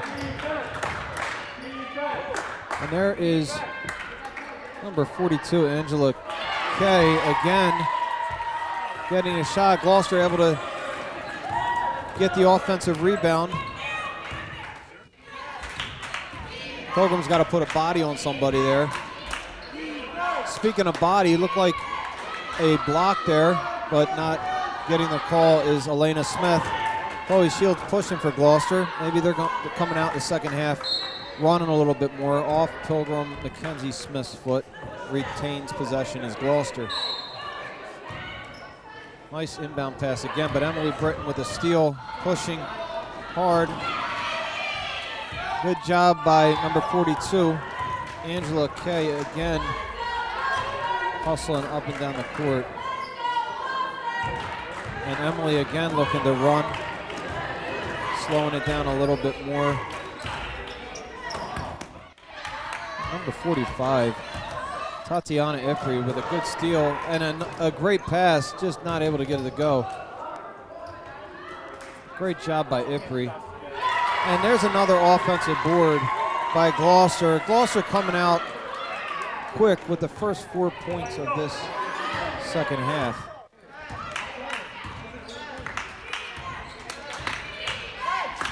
Shane Steinman looking to set the screen for the ball handler. Mackenzie Smith. Mackenzie electing to go the opposite direction of the screen. Pilgrim needs to get the offensive or the defensive rebounds. Offensively, Gloucester missing the shot. Number 45 underneath is playing strong, Tatiana Ipri. Keeping 2 possessions alive for Gloucester, resulting in 4 points. Emily Britton underneath, looked like she had the seal out down low on the low post, but not getting the ball. Had great position down low. And Chloe Shields with a, oh my dear, Patrick Mahomes has showed up in the building tonight, and the coach is not happy about it. Patrick Mahomes throwing an 80-yard bomb downfield, not able to connect, but nonetheless, that was a great look, just not able to hold on to it. And for 3, Elena Smith, no. Remy, no. Emily Britton trying to get that offensive rebound, but 45, Ipri, has been a force down low. Mano-y-mano, toe-to-toe, 2 heavyweights slugging it out. Are you kidding me? 13-10, we got ourselves a ball game. And a step back from Ipri. Nice little move, but not able to get it to go. And Elena Smith trying to get it to go, but out of control on the shot. Forcing things up. Oh my dear. Wow, good hustle by number 22, Isabella Ipri. I have to think they're sisters by the way they play, because they both are relentless down low. Gotta have the same blood running through those veins of those Ipri girls. And nice look underneath. Oh my goodness, Chloe Shields. Great vision to free up another bucket for Gloucester. That's 6 unanswered. Gloucester's gone on a 6-0 run to start this half off. And wisely, Coach Rumline calls timeout. We got to stop things, she says. And here are those two refs still just a giggling away. They've been having fun all night. Of course they're making money out here, but I bet they do this for free. They're loving life right now. Well done, officials.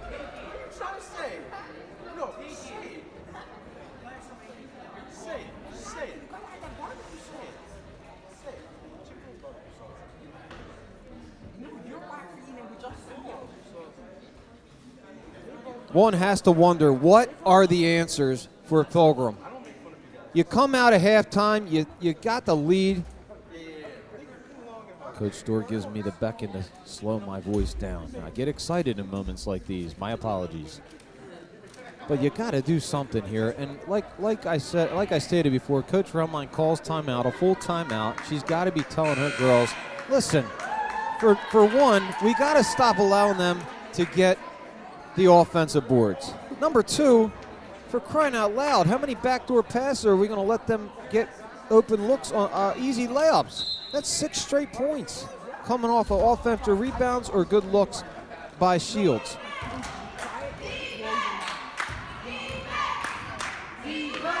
Let's see if Pilgrim can get something going here offensively. Elena Smith begging for the foul. She felt like she was bodied there, and I think she has a valid point. Chloe Shields playing strong defense. Might have gotten away with one there, but again, we don't have instant replay. We're not slowing things down. Gloucester's coming out firing. Chloe Shields hits a 3, and Gloucester has the first lead of the night.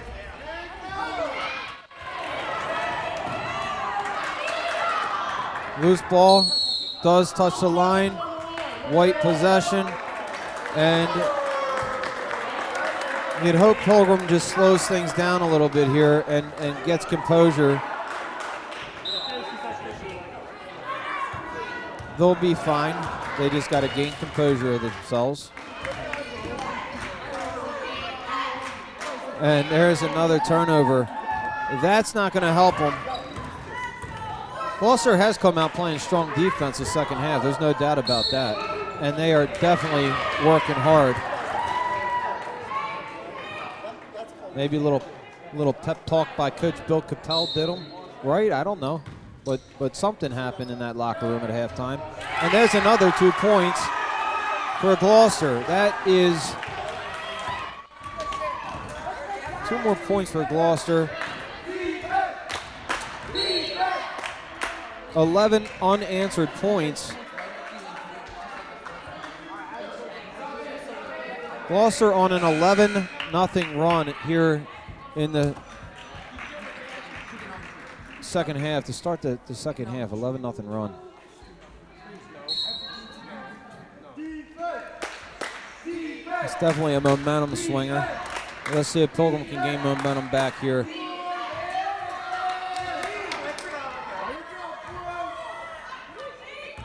Kenzie driving strong, but not able to get it to go, nor a foul called.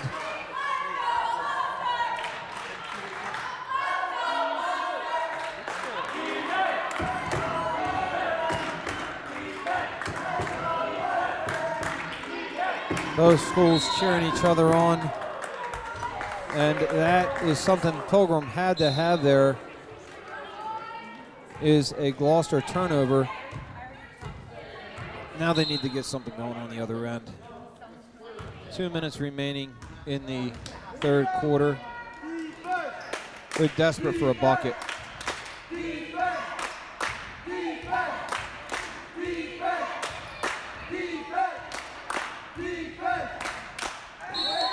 And Elena finally does get the call as she drives hard to the lane.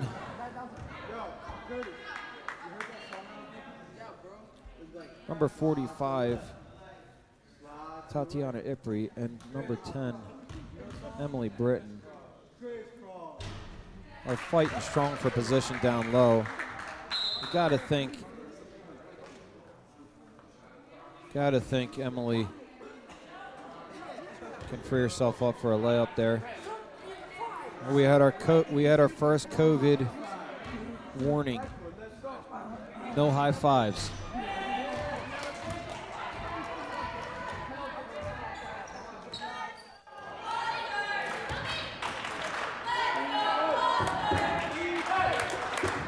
And Elena Smith able to sink one of her 2 free throws.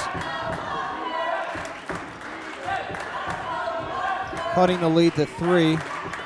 Oh, and Ifrey from way downtown. Oh, I'm sorry, that was Angela Kay from way downtown, not able to get it to go. And we have our first team foul of the second half for Gloucester. 21. Carrie Russo.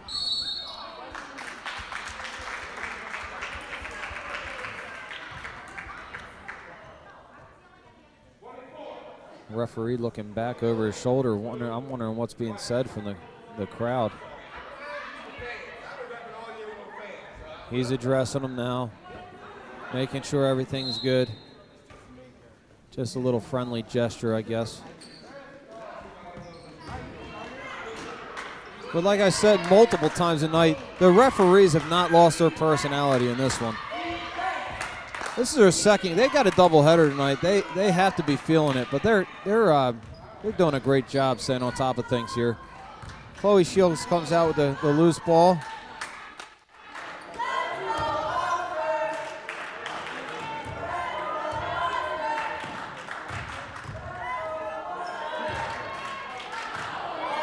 .50 seconds remaining in this third quarter. Gloucester maybe looking to hold for the last shot of the third, but Chloe's wide open up top. She says, I will, and she knocks it down.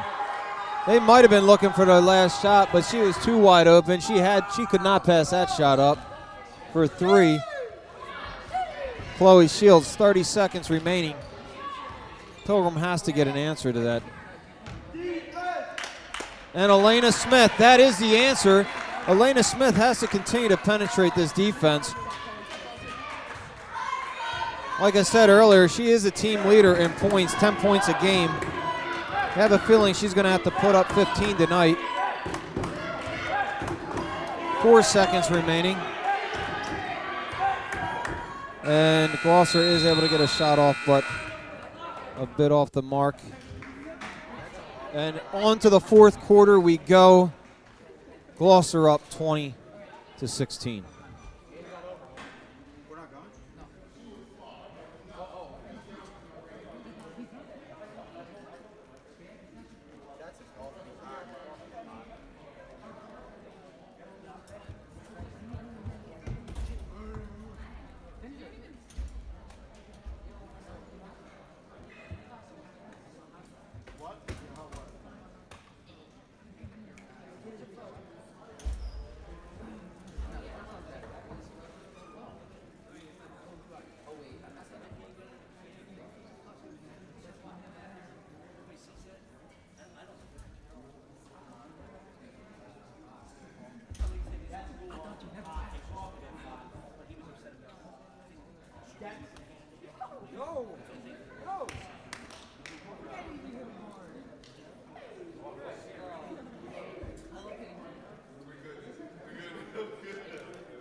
Take that back. I didn't mean.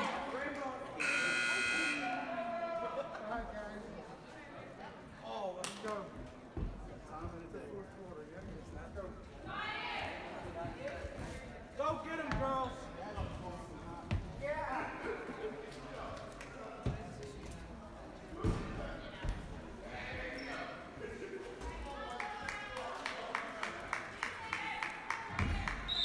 And we are back live with fourth quarter action where Pilgrim is down 4. Let's see if Pilgrim can go on a little bit of a run on their own. Gloucester went on a 11-point run, 11-0 run to start that third quarter. Emily Britton, that's what we need though. It looks like she did get fouled there. I'm sitting right under the hoop and certainly looks like there was contact there. Emily, not really the complainer though. She walks away and says, I'll get it next time.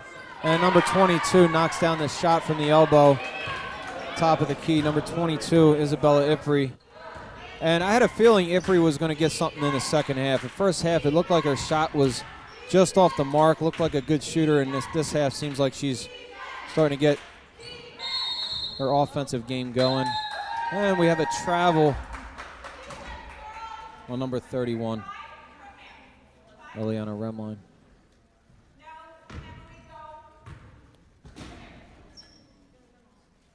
Very quiet in this gym right now. Looks like both teams are fatigued from cheering. And their Gloucester girls start up their cheer again. Chloe Shields with a nice pass underneath to Russo, unable to handle it. Good backdoor cut by Russo. Elena Smith looking to penetrate, but Angela Kay is playing really good defense.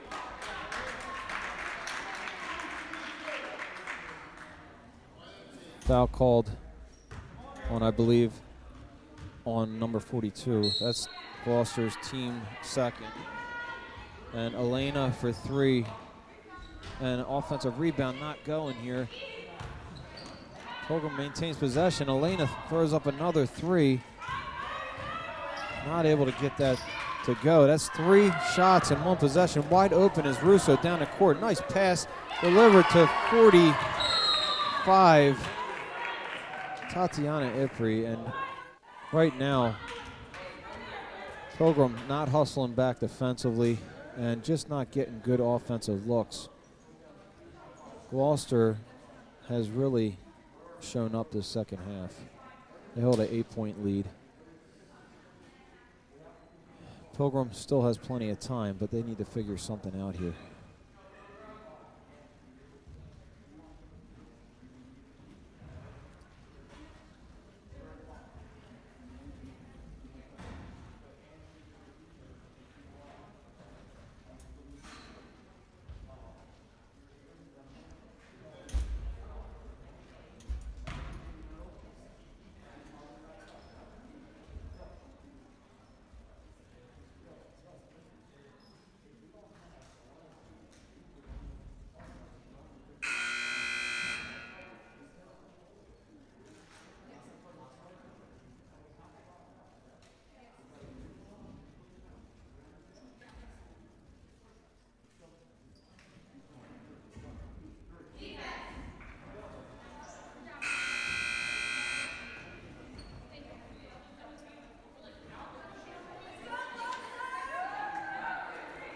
All right, coming out of the timeout, we are in the fourth quarter. 6 minutes and 20 seconds remaining. Visiting Gloucester up 24-16.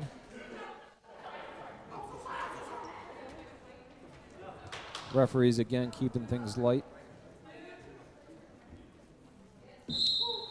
Still doing an effective job.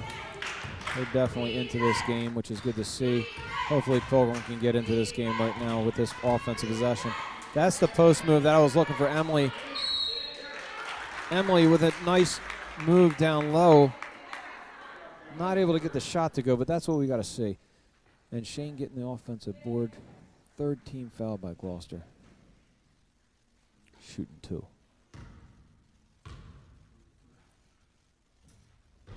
Big free throw there made by Shane Steinman.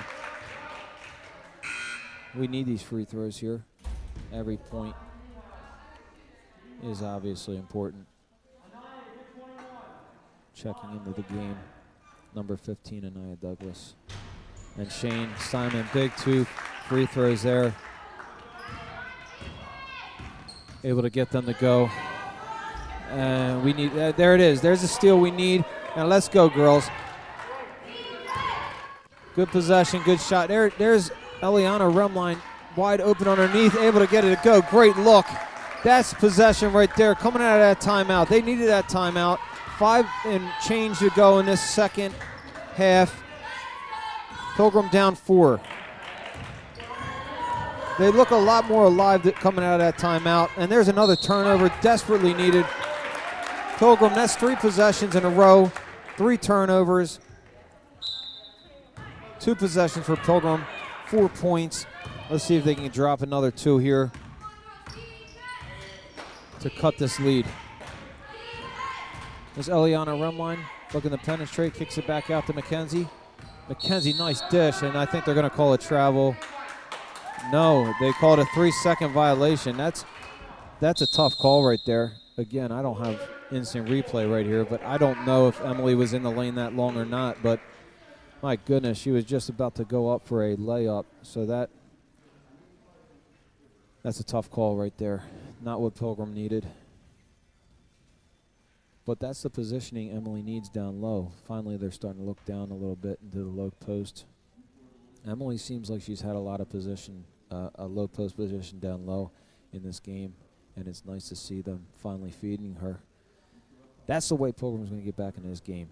Highest percentage shot is, that's right, kids at home, it's a layup. And layups are what Emily Britton can give to this team. Drive, dish, we'll take 2. Coming out of this timeout, we have plenty of time left for Pilgrim to come back. Gloucester has come out very strong this second half. Pilgrim's starting to get their act together offensively. Let's see what Coach Remline has coming out of this timeout.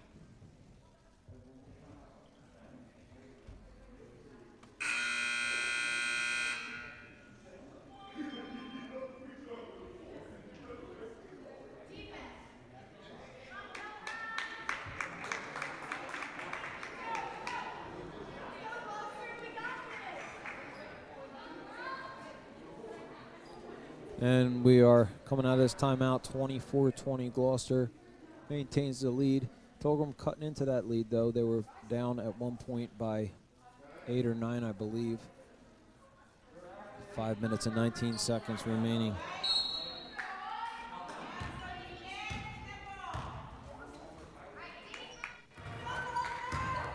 Gloucester slowing things down. You'd have to say Coach coming out of their timeout says we got to stop turning the ball over. Chloe Shields with a nice drive, not able to get it to go. Blue maintains possession.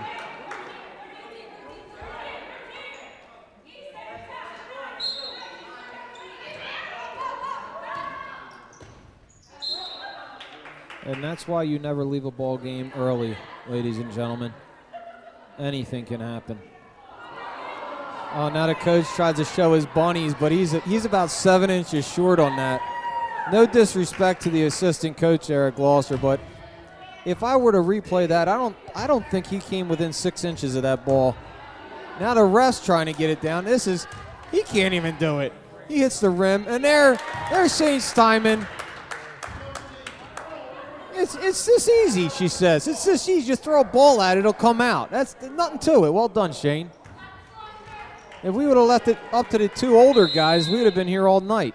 Inbound Gloucester. There's that bounce pass inbound play. It seems like they've had that open all night long, and we have not defended it well, Pilgrim. Not sure. Oh, we have a clock malfunction. Raji Smith's starting to get fatigued as well. Not easy being a clock guy for 3 straight games. Believe me, I know, and I'm glad he's up there and I'm on the mic. But either way, nonetheless, Pilgrim is in possession, looking to answer that easy layup. Oh, and there's the travel. Shane Steinman with the travel there. Still plenty of time left. 4 minutes and 48 seconds remaining in this fourth quarter, where this game is going to give the winner sole possession of second place. Atlantic Christian in first place, and Gloucester and Pilgrim right now are tied for second. There's a steal by Emily Britton. Nice steal by Emily Britton. Nice pass. That's what we need right there, Emily. Just missing that look. Frustrated with herself. But again, that's the bread and butter right there that we're looking for. They got to keep going back to that. Nice look by Eliana Remline to Emily down low, who has position all night down on the low block. Everyone looks confused on the call here. I'm not sure what it is. Looks like it was tipped by white is what the official calls. Blue possession, 4 minutes remaining.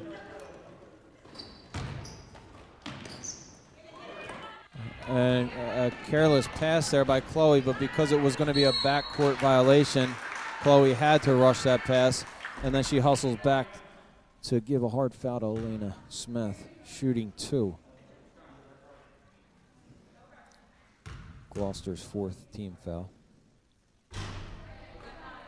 Just off the mark, these free throws are critical.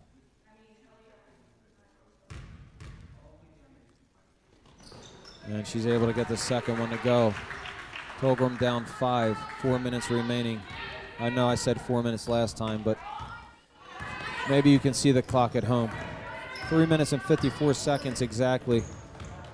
Eliana Remline playing strong defense here.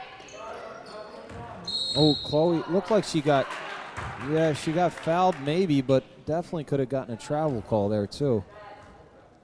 But that might have been why she traveled. That's Pilgrim's 2nd team foul.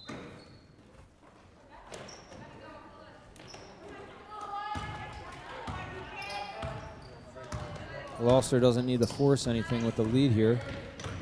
Chloe coming into the key and getting that shot to go at the top of the key. 28-21 Gloucester. Pilgrim's doing a much better job this quarter looking down low, but we're just not able to make these layups.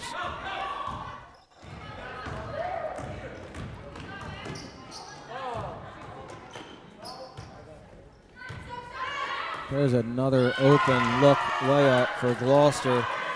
Number 15, Anaya Douglas. There's an offensive foul by Eliana Remline. That backdoor cut has been open all night for Gloucester.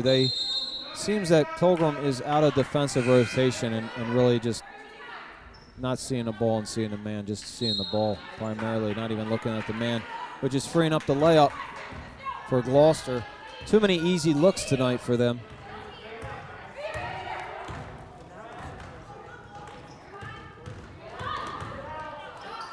Still 2 minutes and 43 seconds remaining, but Pilgrim needs to really tighten things up defensively and have to get a bucket on the offensive end. It looks like another block foul by Eliana Remline. And that's the 3rd team foul for Pilgrim.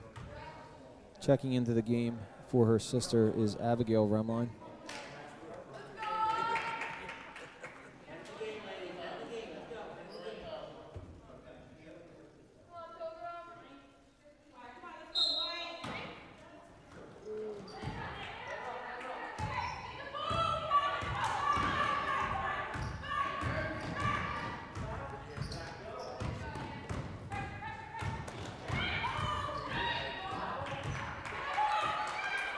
Gloucester looking like, I was going to say they're in no particular hurry, but as I was about to say that, they throw up a shot, giving Pilgrim a possession that they didn't really work for, so that wasn't the smartest thing for Gloucester to shoot that shot. With a 9-point lead, you'd like to just hold that ball as long as possible. Elena Smith for 3, off the mark.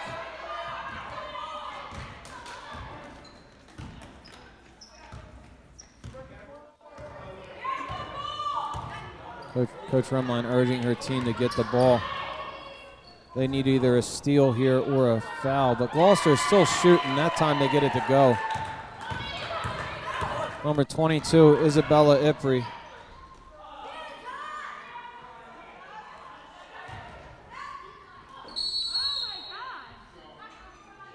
I hope nobody's hurt there, but that was a strong play by both girls. Shane Steinman getting the better of that match, but still keeping possession on a jump ball. There's Emily with the rebound. Gives to Abigail Remline. Abigail stepping on the the end line.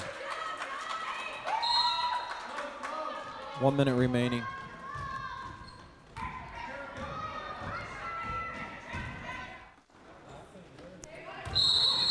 And traveling violation is called. Pilgrim down 11. 32-21. 51 seconds remaining in this game.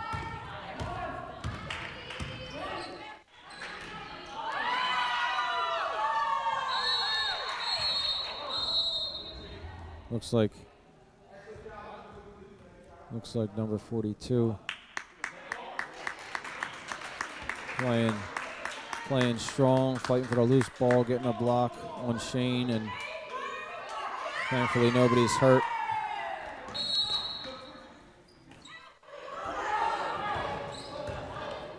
.45 seconds remaining and 4 fouls to give for Pilgrim. There is a foul that clearly could have been a flagrant foul, but I think the official recognized that it was an innocent play. I don't think Abigail Rumline intended to hurt anyone. I just think she recognized that we needed a foul, and she fouled her all right, but inadvertent is the referee's call.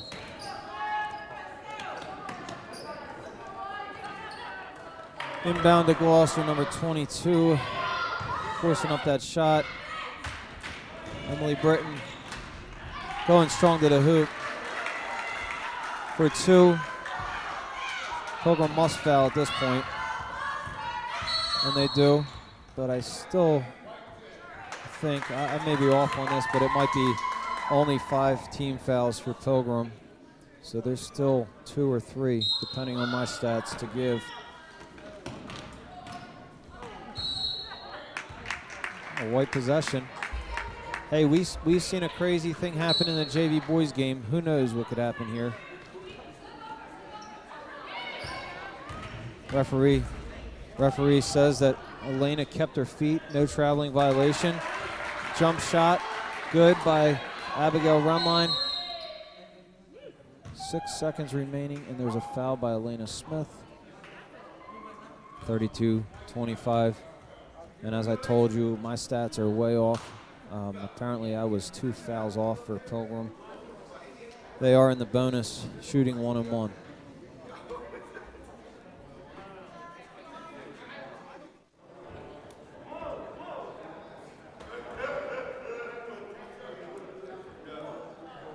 Maybe not.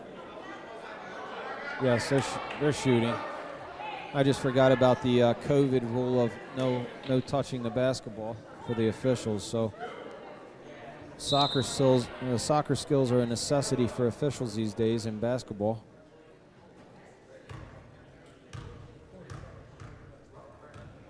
Six seconds remaining. Chloe Shields to the line. She gets it to go. And immediately following this game, we are going to have our senior night recognizing all seniors tonight. So stay tuned. The bucket's good. Chloe Shields.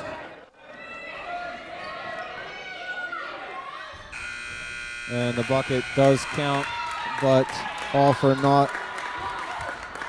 Pilgrim falls short on this one. 34-27. Stay tuned as we honor our seniors.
So first of all, I forgot my papers.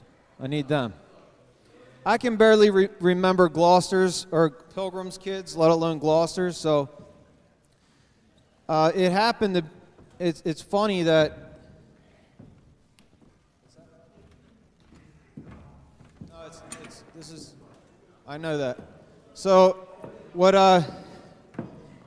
we had the last time we played Gloucester senior night at Pilgrim at soccer. So they get the exact same candy bar.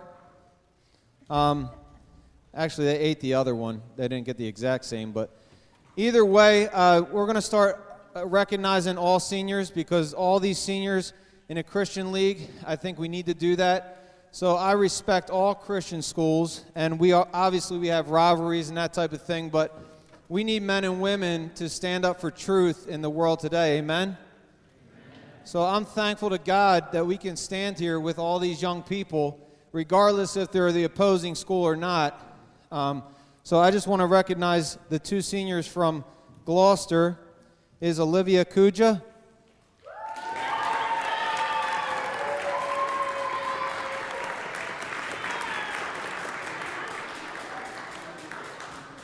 And Joe Liazy.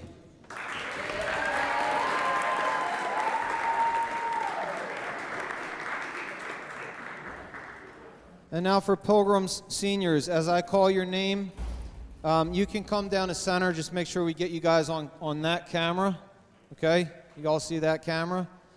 So I'm going to start with Elise Fitzpatrick, and then I'm going to read something about each senior. So give Elise a hand. Stop right there. Okay, if Elise's parents could come out now. And I'll read this about Elise, written by her coach and given some input by her peers as well. This young lady is an essential part of our entire team, actually both teams. She is often first to the games on game day, doing everything needed for the teams to play. Elise Fitzpatrick has a servant's heart and does her role on the team without complaint. She has been a manager at Pilgrim for 7 seasons and has developed in her management skills. Elise is always looking out for the team's best interest, not to mention their stomachs with her amazing abilities to bake. As a student of the game, Elise also enjoys the strategies of coaching and loves to see her peers succeed on and off the court. Elise will succeed in life not because of her skill set, but by the way she uses the skill set to glorify God with her servant's heart. Elise Fitzpatrick. Next senior.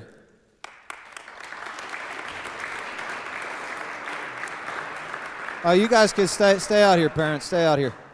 I'm sorry. We can probably, Dawn, we can extend them a little bit? Yeah, up to where? Right there, guys. The 3-point line. Hey, Elise. 3-point line right here. Yeah. Thank you. Megan Betzler.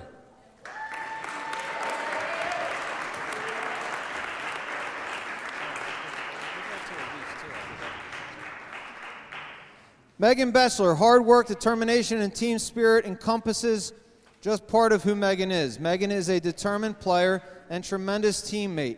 Megan will not only be remembered for everything she contributed, but for her heart of seeking the best for all of her sisters on the team. Megan has been part of the team for 2 years, but her impact will be felt for years to come. Meg, we love you and appreciate who you are as a person and the light of God that you have shown us these last 2 years. Keep using your abilities and experiences on and off the court for Christ. Everything else will always fall into place. Megan Betzler.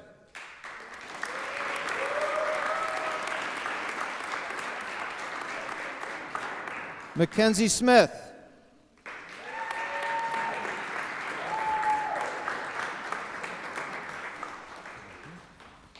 Mackenzie has been a part of Pilgrim basketball since 5th grade. That makes her an 8-year veteran of the Academy basketball program. She has developed into a great servant leader. The team looks to her on the court for stability and confidence. Kenzie has learned to be a great friend to her teammates, to work through injury, even when it is not comfortable, to rebound in life as a person with integrity and the desire to please God and those around her. What she has learned through athletics, basketball especially, will help her to be an influence to her family, church, and future teams. Mackenzie Smith.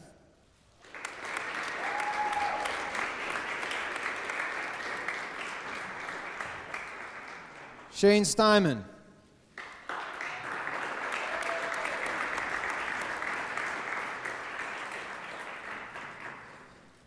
Shane is one of the most determined athletes in our program. Shane is willing to work diligently outside of practice to the best player she can be. Shane wants what is best for her teammates, and she is always seeking to help others be better people and players. Shane is willing to sacrifice for those around her. She is a loyal friend and leader and seeks to please God in her attitudes and actions. In Shane's possible future career in neurology, she will always see the patient first and seek the best for them as she has for her teammates. The lessons and struggles that athletics have taught her will be ones that help her manage her future and with her determination bring people to Christ. From Coach Remline, thank you to the parents and families with the effort and sacrifice you have made for your children to be part of the Pilgrim basketball family. We know the sacrifice is great, but as you can see by the development of your seniors, the reward is greater. Now we'll move on to the guys.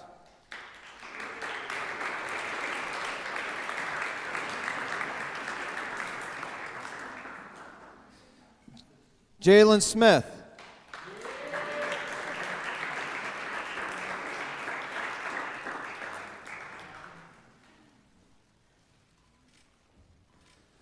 So Mrs. Remline is, she's a little bit more, I don't know how to say it. Let me just talk.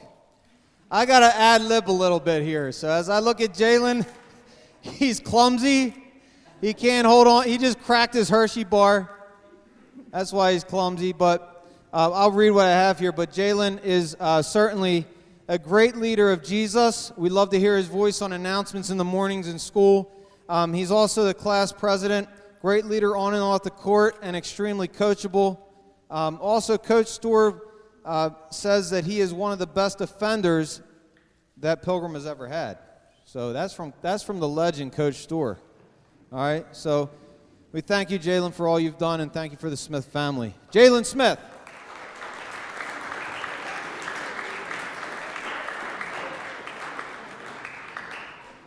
Alex Eveland.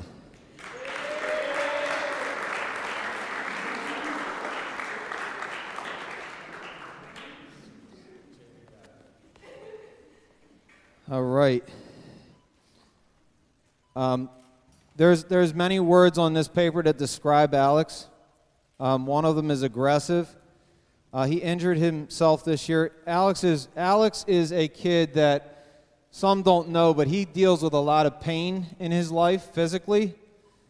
This kid would never tell you, but I see this kid work his butt off 100% of the time in everything he does. I've watched him over the years before I realized he had struggles, and I see this kid like he's such an inspiration to me. Now, I didn't plan on crying. I wasn't even supposed to talk, but I'm not trying to get choked up or anything looking at you. Thank you. But Alex has some struggles physically, but he has a heart that is huge, and I believe that his heart is going to help him overcome everything he does in life. Whether it's physical, maybe some spiritual battles. I remember sitting with Alex in the hospital, watching his stepdad go through an accident and seeing him on the soccer field and just knowing that he's in pain, and his soccer players and his basketball teammates, they know that Alex is he's one of a kind, really. And I'm thankful for that. I see the way, his teammates say he's a hustler. He'd really run through a brick wall for anybody. That's the character Alex is. He's really one of a kind, and I believe that God put him in these situations to inspire us, but also for you as a man. I believe God's going to use you greatly. So, Alex, thank you for all you do for this program. Alex, thanks.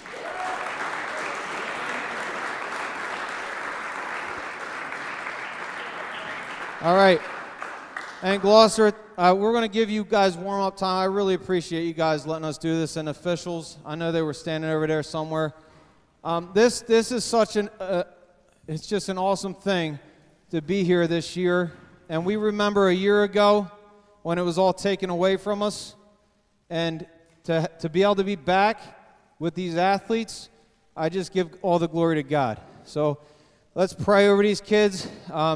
Seniors, it's obviously senior night, but all you kids, I just encourage you guys to keep on pressing on toward the mark of the high calling of God, which is in Christ Jesus. You've all been taught the truth. Let's go and embrace that truth and change the world for Christ, because we desperately need kids like you to just go out and be on fire for Christ. Amen?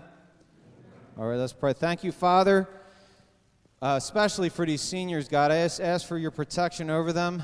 Each one of them are very special to me, and I've seen even, like, I mentioned Alex, but they've all had things to endure. I see Megan out here with a neck brace. You spared her in that accident, so we thank you for her. And just all these kids, I think of all of them, and all of them have gone through difficulties in their life. And, Father, we know that these things refine us and make us into the men and women that you called us to be. And I pray, Father, that we would take the truth that you've given us, and thank you for our parents. I pray for a blessing over their parents. Thank you for allowing them to teach them truth about life and your word. And I just ask that you just continue to encourage them along the way. And I do pray for all these people in this room, all those people that are listening, that there's no name under heaven given among men whereby we must be saved. And Father, I pray that they would come to a saving knowledge of Jesus if they don't know you. And I pray that if they do know you, that they would be on fire and not misrepresent the name of Christ. Thank you, Father, for this place. Thank you for Christian schools. I pray for a blessing over each one, and just bless the rest of this night. In Jesus' great name we pray. Amen. Thank you, guys.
All right, we're gonna start this game with a word of prayer again, and then Fadila Smith is gonna do the national anthem. Flags right at the scorer's table there.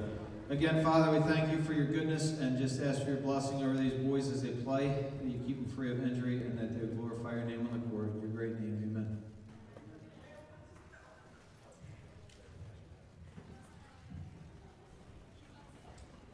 Oh, say can you see by the dawn's early light what so proudly we hailed at the twilight's last gleaming, whose broad stripes and bright stars through the perilous fight, o'er the ramparts we watched, were so gallantly streaming, and the rocket's red glare, the bombs bursting in air, gave proof through the night that our flag was still there. Oh, say does that star-spangled banner yet wave o'er the land of the free and the home of the brave? Now the starting lineups for Gloucester Conquerors. Number 10, Marco Caveras. Number 21, Shane Bradley. Number 32, Levi Lohman. Number 41, Joe Laezi. Number 5, Cole Hughes. And now the starting lineups for your Pioneers. A senior, number 14, Alex Evelyn. A junior, number 12, Micah Redline. A sophomore, number 2, Connor Stewart. A junior, number 1, Charlie Boehner. A senior, number 4, Jalen Smith.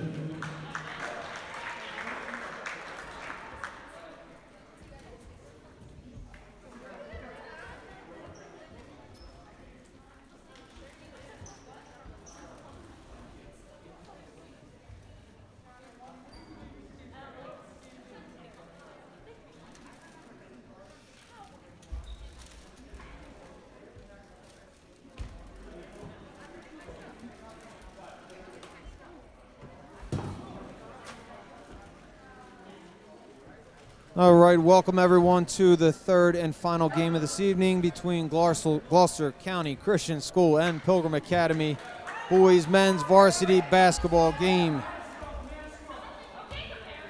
Starters were just mentioned. Standings wise, this is another big game as we saw with the ladies.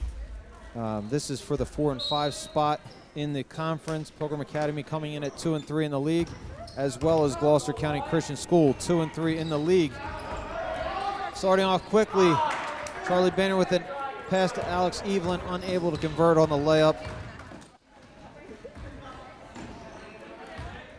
Jalen Smith with a steal. As Coach Storr mentioned, he's one of the best defenders he's had in Pilgrim history. That's quite an accomplishment coming from Coach Storr. Jalen has defended some of the best in the league. He is definitely relentless on defense.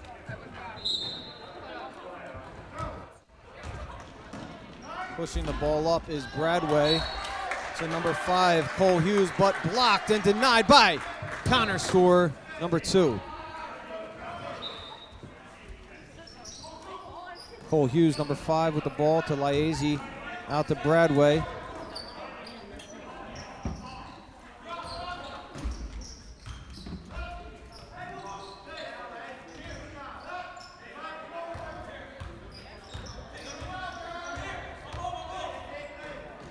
know a couple of these guys from soccer, but Laezi's one that sticks out as a workhorse, and I see him out here on the court running around like a machine already.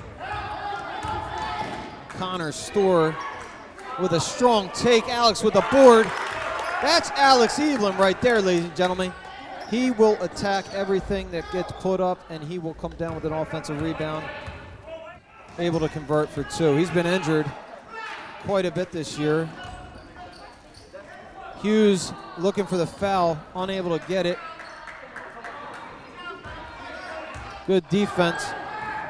And Pilgrim, nice pass by Connor to Jalen. Beautiful vision by Connor Storr. Jalen sprinting down the court on a fast break. Pilgrim's running a fast break pretty quick right off the jump in this one, leading early 4-0. Gloucester calls timeout. Pilgrim leads 4-0 in the first quarter. 6 minutes and 27 seconds remaining in this game.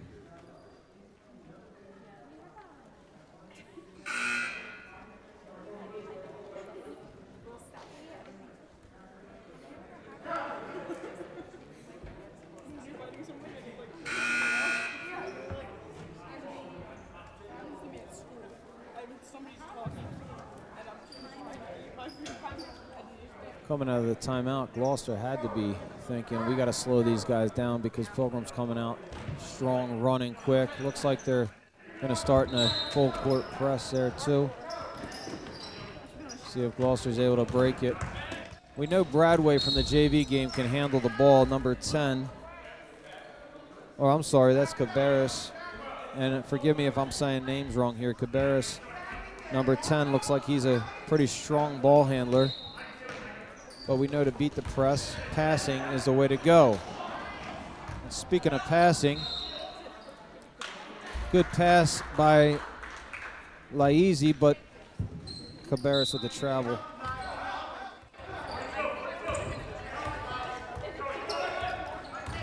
Charlie setting a screen on Laezi. Connor swings at the rim line. Rim line with a little shimmy shake and a nice pass underneath the Storr. Storr unable to convert. Claps his hands in disgust. And all he can do is hustle back to defense. We're number 21 shooting from long range. Shane Bradway, who was the ball handler in the the JV game, coming out firing.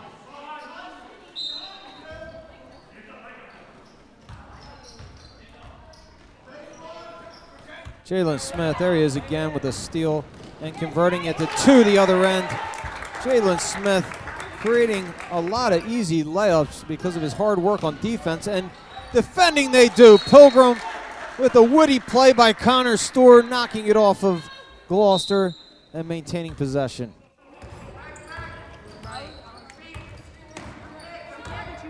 Alex looking to set the screen for Connor. Connor swings it to Alex. Alex taking it strong, as he always does, drawing a foul. Foul on number 10, Marco Cabarrus. First team foul, his first.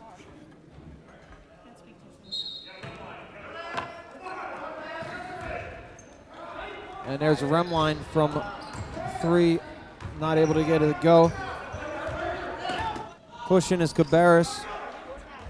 And Boehner with a hustle play with a steal. What a hustle play by Boehner.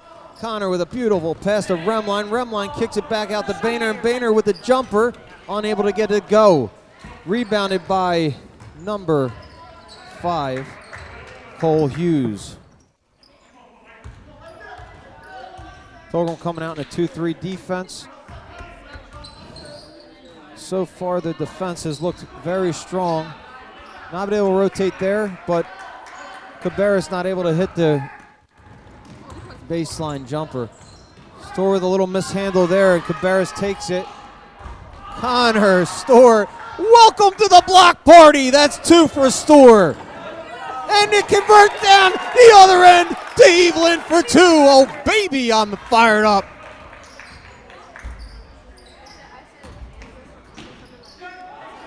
And there's another steal by Jalen Smith. Pilgrim defense came to play tonight. And there's another 2 by Connor, making this one 10-0. Pilgrim is coming out on fire.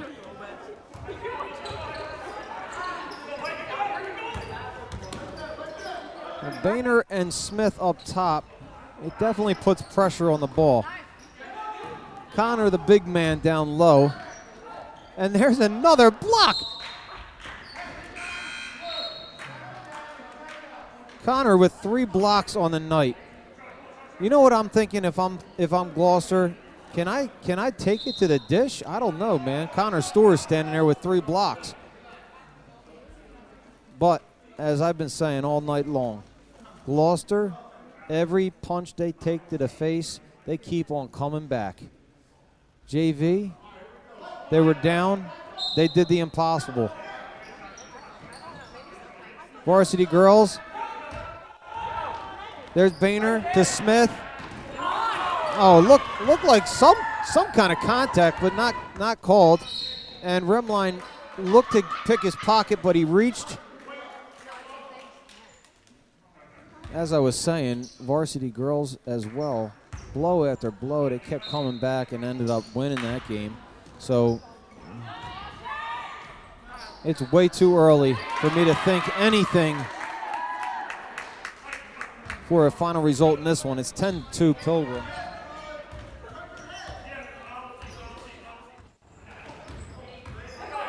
Connor Storr running the point. It's an interesting dynamic for Pilgrim as Connor plays center on defense and point guard on offense, partially because he is the only real big man on the team. This is certainly not a team full of height. But these guys may be small, but they are ferocious. 21, Cabarrus. Cabarrus for 3, unable to get it to go as my microphone just gets shaken and pops me right in the mouth, but I'm going to keep on fighting here for you folks at home. Fighting through my injuries. Connor Storr running a point to Boehner. To Smith. Down low to Storr. Connor down low has been very successful this season. Connor shooting 2, able to draw a foul. Team second for Gloucester. And not able to get that to go. Connor shooting phenomenally well from free throws. 45% field goal shooter. Connor also averaging 16 points a game. And there's Alex Evelyn with the steal. And never lack of effort with Alex. Alex, as I stated earlier, will run through a brick wall for anybody or anything. When you don't have a pain tolerance, you'd run through anything and not care because you don't feel it. I'm convinced that kid doesn't feel pain. Remline on the outside, a little shake and a rattle and a roll and into Evelyn, not able to convert. Pushing the ball is Cabarrus. Cabarrus, I'm curious to see what age this kid is because this kid can handle the ball very quick. My apologies. You know what? That's number 10. That's number 10 is Cabarrus. Number 21, Bradway, is another one that can handle the rock, but unable to convert there for 3. Checking into the game for Boehner is for Evelyn is number 21, Luca Lopresti. Also checking in for Storr is freshman guard, number 22, Noah Britton.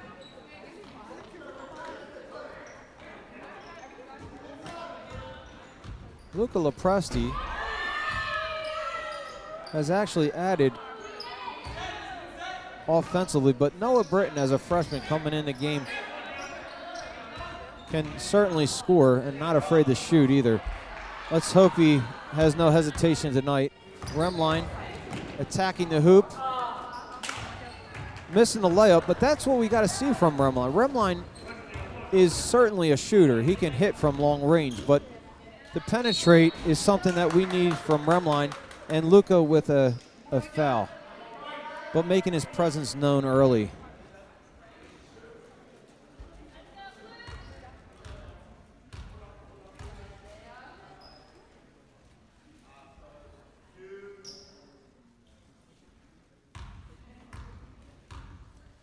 And speaking of Micah Remline, averaging 11.3 points per game for the Pilgrim team.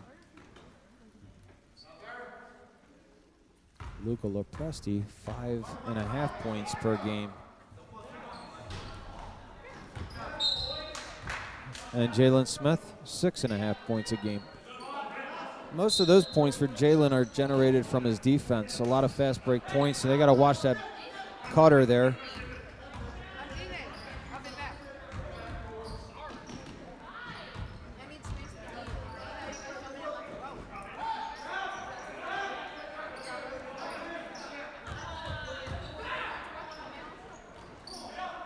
There's Remline with a block. Coach Stewart calling timeout, 30-second timeout. Pilgrim Academy coming out very strong defensively right now, only allowing 2 baskets. Gloucester's not really gotten a good shot off yet. Having a hard time getting underneath, working the low post. Gloucester coach pretty fired up, and rightfully so. However, how else are you going to motivate your kids? We can't be little church mouses these days. These men need to hear the truth, and I commend the coach for that. Let's see if it pays off coming out of this timeout. 11-2 Pilgrim coming out of this 30-second timeout. Pilgrim's first timeout. 56 seconds remaining in the first quarter.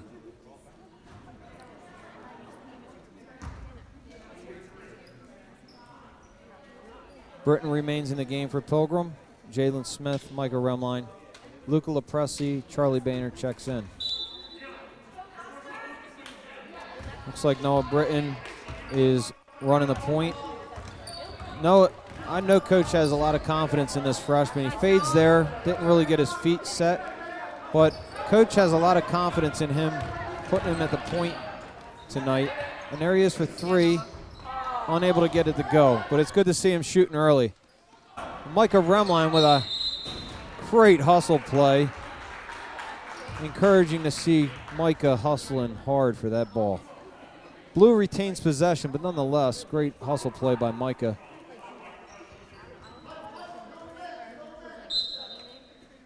With Connor out, Luca becomes a center. Luca, I guess about 6'1", the next tallest guy on the team. And then we got Remline and Boehner playing forwards. Not the biggest lineup for sure, but we can't expect a big lineup when you don't have one. 22 seconds remaining in this quarter. Again, good defense by Pilgrim. Well, it looks like a body foul. Yep, looks like a block by Lopresti. That's his second, team's second. Luca in 2 fouls early in this one. Watching Luca, he certainly doesn't waste time using his fouls. He's got 5 of them. I'll use them all, he says. There's Boehner with the steal, slow it down. Britton receives it, running the point. Swings it to Boehner. Low bounce pass to Lopresti, the Remline. Got to get a shot off, guys. Got to get a shot off. That's just poor clock awareness by Pilgrim. They had plenty of time to set that up. Nobody seemed to want to take that shot, but I think Micah just lost sight of the time or received the pass too late, one or the other. Nonetheless, we go into this intermission reminding you to consider your options when your car is in need. Ladies and gentlemen, who are you going to call? Superior Automotive, located in Egg Harbor City. CEO, Frederick Schwanger. What doesn't Fred Schwanger do? And speaking of Fred Schwanger, Superior Automotive, if you need automotive work, Fred Schwanger is your guy. Superior Automotive, located in Egg Harbor City. Tides Landscaping, also supplying your landscape needs. And I know what you're thinking. My grass isn't growing right now. But I'm sure he will love the phone calls. And his number there at Tides Landscaping is 609-277-1302, serving the South Jersey area. 609-277-1302, Tides Landscaping. And back to action. One thing we've noticed over our league is not many teams are scoring a ton of points this year. So right now we have an 11-2 ball game. Not a lot of points scored by Gloucester, but really 11 points by Pilgrim. Not terrible. Not terrible. But they're coming out strong defensively, which is a great sign. It's really got to tickle Coach Stewart's fancy on that one. And they're speaking of tickling fancies, Coach Menno. Coach Menno is affectionately known as Franklin here at the Pilgrim Academy because he looks like the turtle Franklin when he wears his backpack. So we call him Franklin. And I have something more to say about that after this possession. Good ball movement by Pilgrim. Certainly move the ball around there. Ball stolen, though, by number 12.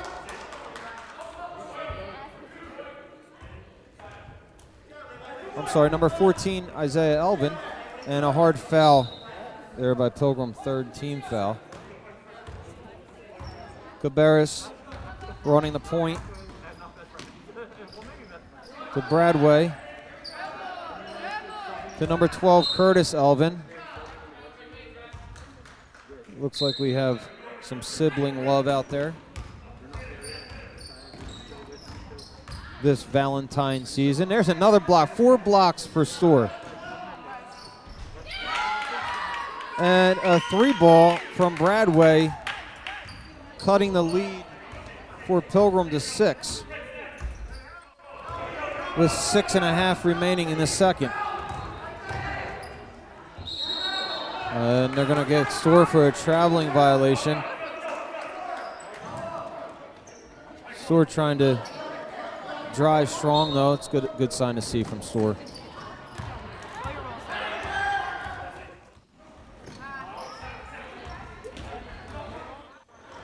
Looks like Boehner with a steal to Lepresti. Back to Boehner to Store. Swings at a wide open rem line. Way long on that one.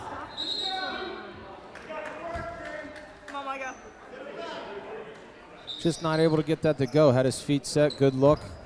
Can't fault him for shooting that one for sure. Those are the shots Pilgrim needs to get, though. Coming down, getting good.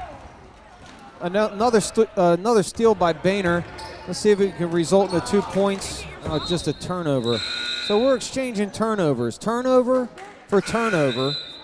Boehner with the steal. Pilgrim with the turnover. That's not what Pilgrim's looking for. And turnovers are something that'll drive any coach crazy. I've been saying that all 3 games tonight, but Pilgrim, Boehner with almost another near steal. Pilgrim has certainly been in the giving mood, maybe thinking it's Christmas. Well, Christmas is long past. It's time to stop giving. I know it's Valentine's Day and it still could be the season of giving, but that's for, the husband and wife, not for rivals on the basketball court, for Pete's sake. Nonetheless, we have 5.5 to go. 11-6. There's Store strong underneath. And they're going to call a foul on the floor. Gloucester's third. Not sure on the number there, but either way. Checking into the game, number 32, Levi Lohman.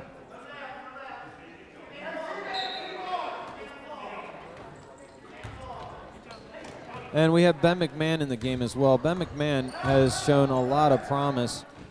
Coach Storr having confidence. And there's Britton for three. Confidence in both young freshmen out on the court. And one thing these two young freshmen can do, that's score points. And there's Boehner with a hustle play. And if there was a crowd here, I'm sure that would have been a crowd pleaser. There's Storr for three, not to be. But there's Ben McMahon. Ben McMahon has proven himself as a young freshman time and again, him and Britton, to get some time. And they have. That time they have. Both of them can put the biscuit in the basket. That's for one thing I know. Here's Bradway with the ball, handling the ball up top. That youngster can play. We saw him show his skills in the JV game. And number 5, Cole Hughes. The Hughes boys never seem like they ever have an end to them. I don't know how many there are, but there's always a Hughes at Gloucester. There's Boehner hustling again, off black, white ball. Boehner with another great defensive play. And 4 minutes remaining in this game.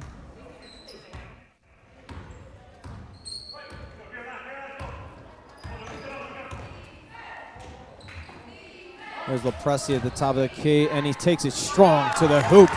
Give me 2, Lopresti. Pilgrim still in that strong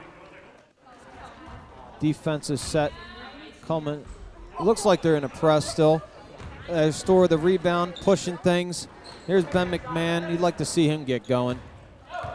That young kid's got some promise. Oh, look at a little high step from Storr into the lane. Give me 2 for Connor Storr.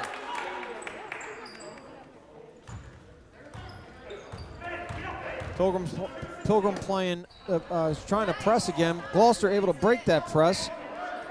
Kicks it out for 3. Oh, there he is. And everybody that watched the JV game knows exactly who this number 32 kid, Levi Lohman, is. He's the one that came down the court twice to bring the JV squad back. And here he is in the varsity match, sinking another 3. This kid's in fuego.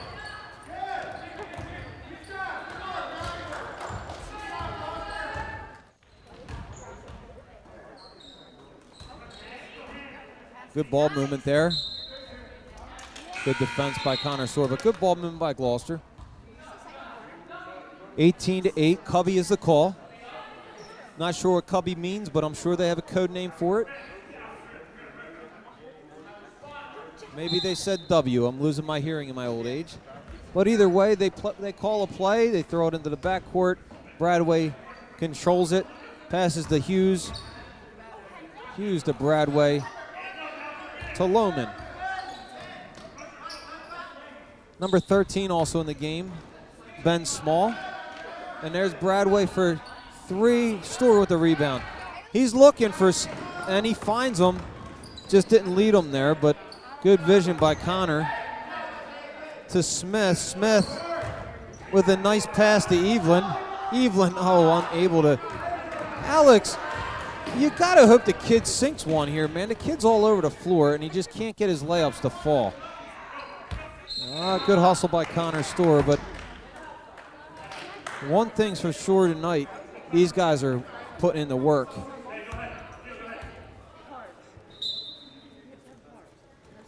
Two minutes remaining, holding Gloucester to 8 points.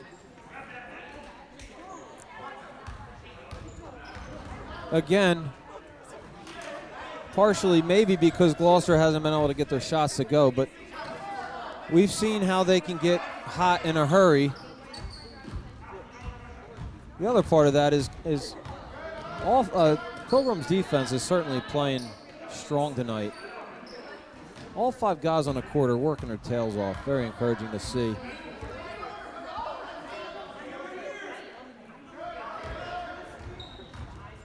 There's Hughes.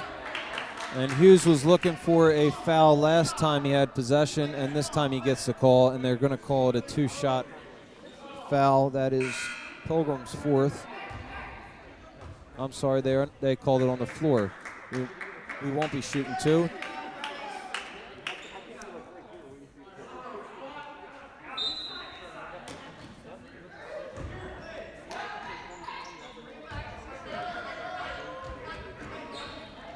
And there's Jalen.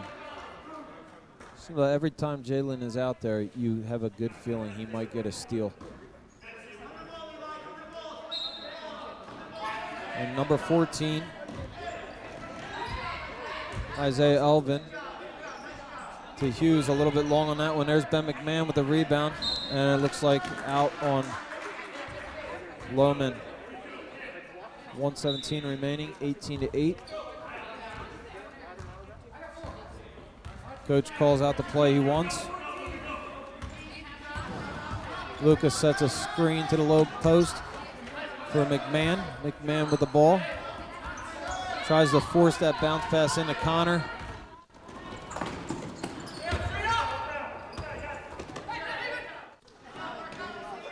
And there's number 32. Unbelievable. This kid can shoot the rock. Levi Lohman with his second two of the night. That kid can shoot the rock. Luke Lepresti with a misfiring. Hughes with the rebound.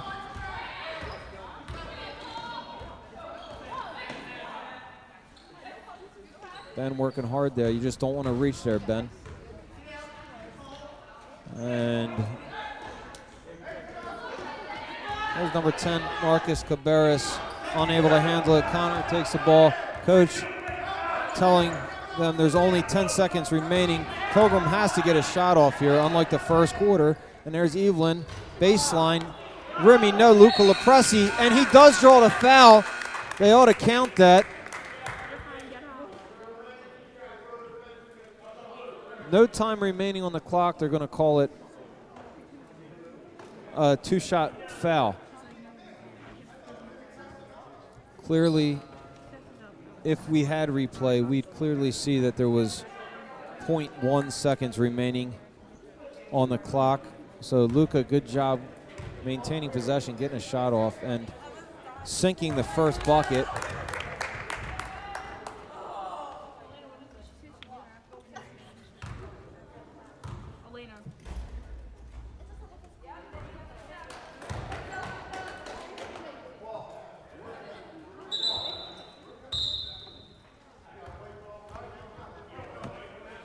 Before we reach intermission here, I want to give a shout out to our assistant coach, Paul Meno. The reason why is today is this is Coach Paul Meno's 27-year anniversary, ladies and gentlemen. 27 years for Paul Meno. Do you have any words of wisdom to those younger couples out there, this being Valentine's Day? Any words of advice for these young married newlyweds or oldlyweds like myself? Your wife's always right. Your wife's always right, ladies and gentlemen. Thank you, Coach Meno. Let's give him a hand. Your wife is always right. And on that note, let me go check on my wife and hit the mute button. We'll see you at the second half.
Okay,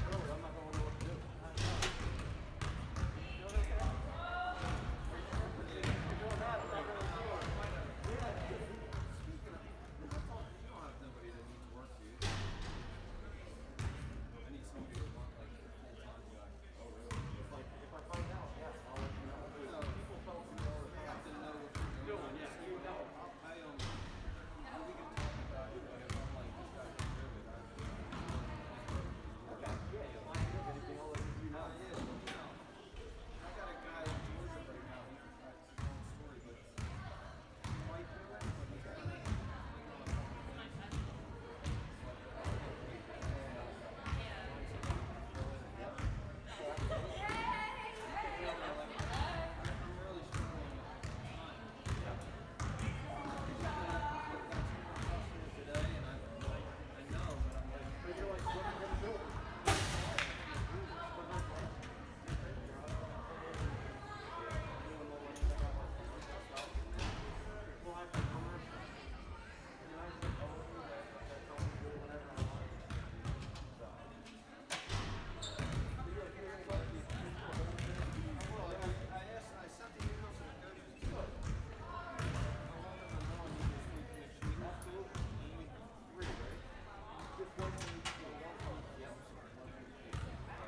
And we are back live from Pilgrim Arena. 19-11 is the score to start the third quarter. And as I was discussing with Coach Meno, come to find out, he actually married. When he got married, his wife's maiden name was Wright. So he ended up marrying Mrs. Wright. The problem is her first name is Always. That's never good. But anyway, happy anniversary to the Menos. 27 years and running.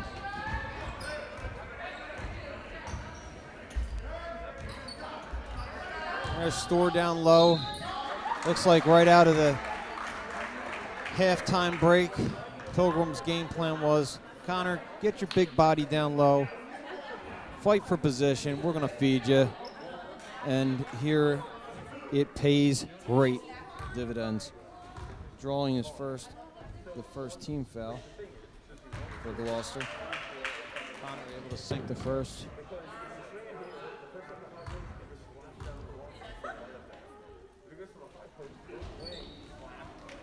Not able to get the second to go. There's Jalen Smith, always hustling. Alex Evelyn, always hustling.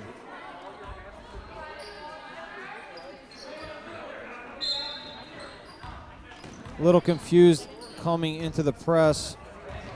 Anytime you're confused in a press, it's pretty easy to break the press. However, when there's a turnover, that's always making your press look pretty good. But that was an unforced pass from Gloucester. Remline with a drive.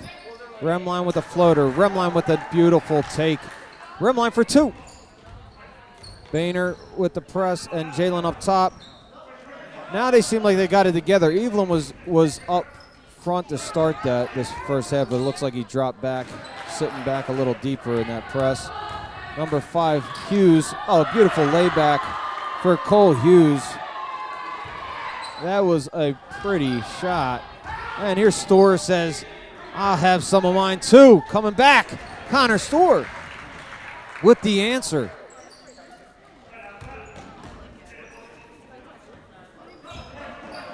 And Gloucester certainly has the ball handlers to break a press, but again, ball handling doesn't always break a press. And there's Connor with his 5th block. 5 blocks for Connor Storr. Not making it easy for Gloucester to drive tonight, that's for sure.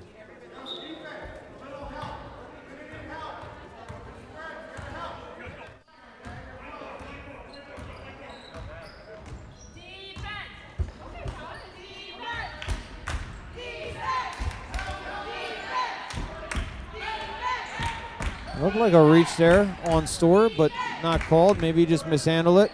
And there's Evelyn with a nice pass. Because as I said before, the home court broadcaster never calls an air ball. It's always a pass. Sometimes a good pass. There's Boehner looking for his 5th steal, not to be. And that's certainly a foul on Evelyn, but when you see your opponent driving hard to the lane, you gotta make sure your presence is known, and there Alex makes sure his presence is known. Shooting 2, number 14.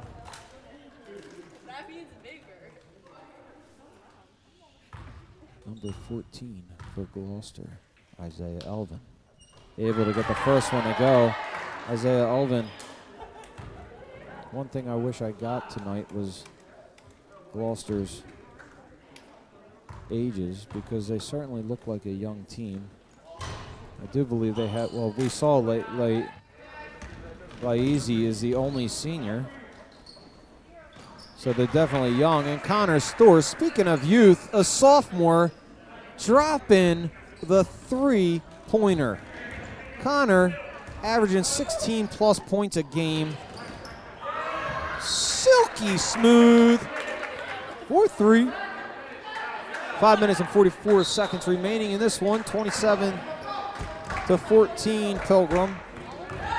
And there's Hughes with a strong take by Cole Hughes. I believe Cole Hughes is a junior. Could be wrong on that. And there's Smith trying to get his footing, but not able to. Those little feet were going a million miles a second.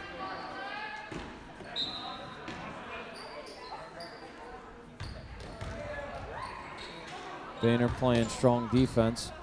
And there's Cabarrus. And, oh, no, he did not. Number 6, Connor Storer says, give me some of that. Welcome to the block party. This is unbelievable. Connor's going to end up with a triple-double, and he's going to have 10 blocks. It's incredible. Certainly is high for the year in blocks.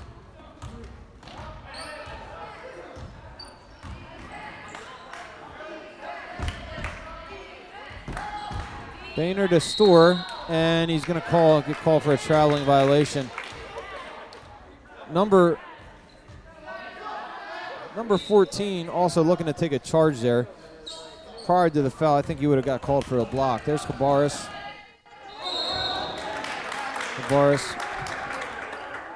Good ball handler, but Gloucester with a turnover.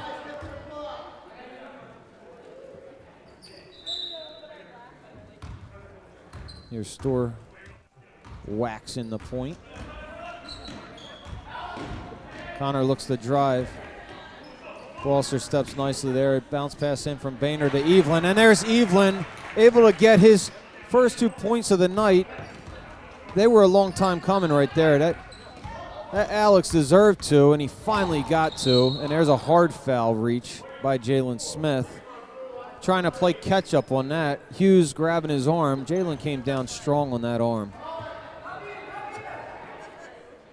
Certainly knowing his character, he's going for the ball, but either way, playing from behind defensively is always going to result in a you reach, I teach moment. Jalen not looking for the ball there, able to pick it up. Cole Hughes trying to draw an offensive foul, but he definitely did not establish his position there, resulting in a block foul. Second team foul from Gloucester, on Gloucester, and Alex Evelyn with the ball. Casually hands it off to Connor. Connor looking to drive, but kicks to Remline. Remline says, I'll drive, and called him for a double dribble. Now, my eyes didn't see the double dribble, but his body was facing me, so no complaints there from Coach, who was looking right at it. And here's Cabarrus. Cabarrus to Bradway. And Bradway to Elvin. And Hughes from long distance. There's Remline trying to keep the ball in the play, but unable to. Knocks it out of bounds. Gloucester's ball.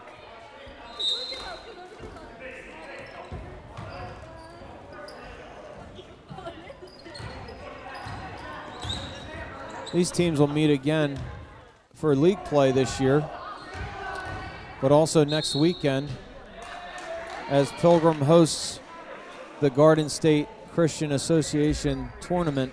And Remline with a travel there, not happy with the call, looking at the ref as if to say, who, me?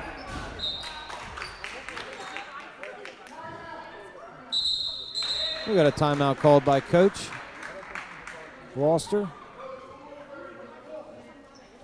Referee beckons an answer. Fuller 30. We got a full timeout. Full timeout, Gloucester. Score here is 29-18, and I'm not so foolish to count this Gloucester team out. If Pilgrim continues to play the way they're playing, there's no reason they should lose this game. But if that was that easy, why don't we just all turn off the headset, turn the TV off, and call it a night? Put the women and children to bed, and this game's over. But that's not how athletics works, folks. We play four quarters for a reason. It's anybody's game until the final buzzer. I've looked high, I've looked low, I've looked under, I've looked neath. There has not been a fat lady entering the building yet. Looks like Coach Storer is going to counter. He's going to rebuttal. He's going to throw a rebuttal back at Gloucester's coach and say, you call your timeout, I call mine. He's going to counter the timeout. Look at this. What a move by Coach Storer.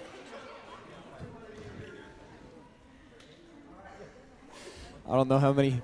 I don't know if I was so caught up into my comments. I don't know if it was a full or 30, but either way, he's got the timeout.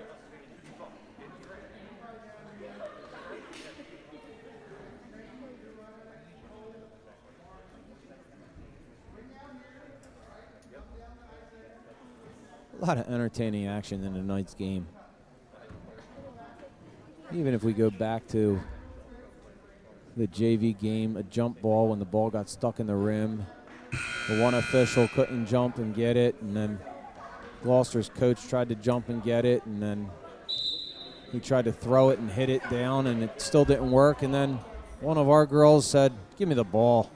She threw it up and got it down the first time, and now here we are 3.5 hours later, third game of our trifecta tonight, and who knows what's going to happen next here. Certainly not lacking entertainment. Once again, Pilgrim coming out in a trap, little razzle-dazzle by Hughes. He had the shake, he had the rattle, but he did not have the roll as he tried to gather his senses and pass it, but he passed it to the academy. But great dribbling moves by Hughes.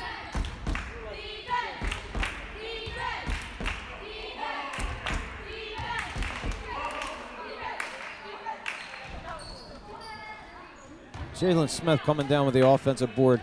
Boehner trying to keep it alive. Boehner with the hustle. Keeps the ball alive to Remline, who's able to draw a foul. Jalen Smith grabbing the offensive rebound. Boehner hustling to keep the ball in play. And both of those plays resulting in Remline at the stripe. Remline wiping the bottom of his shoes. Gaining more traction. First shot up, no. You'd have to think he'd have spit in his hands and wiped his shoes, but due to COVID, not trying to break any violations. Second shot for Remline, 1-2 at the line. Second shot up, and gets the roll. That's what they call a shooter's roll, ladies and gentlemen. Gloucester able to inbound to Cabarrus. Cabarrus brings it up. Liazy in the game. Liazy's pass is denied. I don't think we can call that a block because Liazy certainly wasn't shooting, but I sure would like to give Connor his 7th block of the night. Not going to be able to do it. Here's Remline with a step back. And he drops it for 2.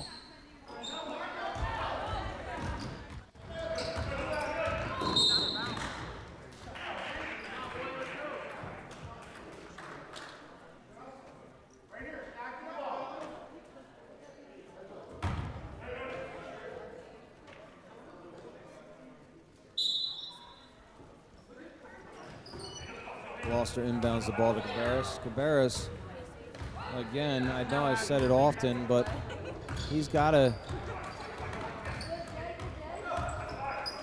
make his coach happy. Between him and Bradway, those two boys, youth handling the ball. But here's Storr with a steal to a leaking Jalen Smith, putting it in for 2.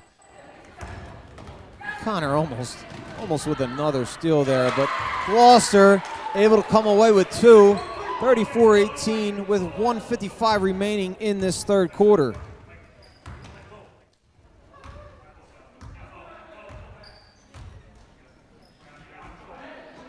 There's Remline from long range. Call him Dr. Trey. He's draining from 3.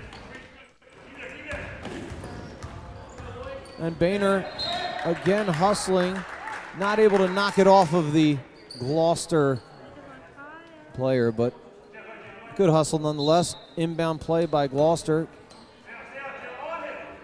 Goes out to Elvin and Cabarrus. Cabarrus getting double teamed again by Storr and Smith.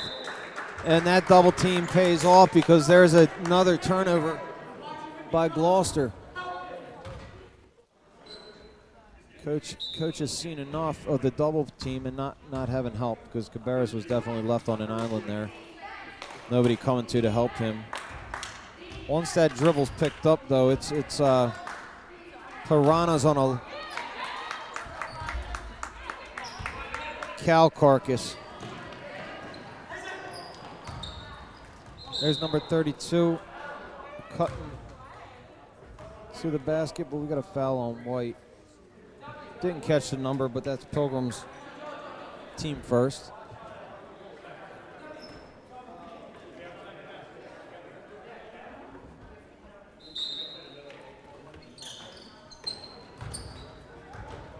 And Smith looking for another steal, not to be.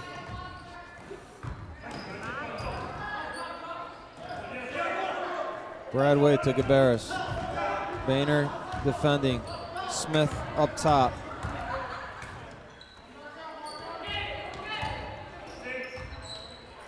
And from downtown, no, not to be this time.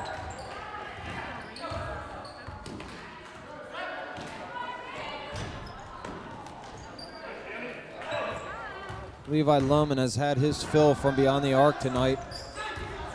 Not able to get that one to go. Boehner with a nice pass there. Got a pump fake, got the defender up in the air. Drove and found Storr. And there's Connor with another steal. This game's starting to get out of hand here. With 5 seconds remaining in the third, Pilgrim's starting to run away with this. Gloucester doesn't seem to have any answers.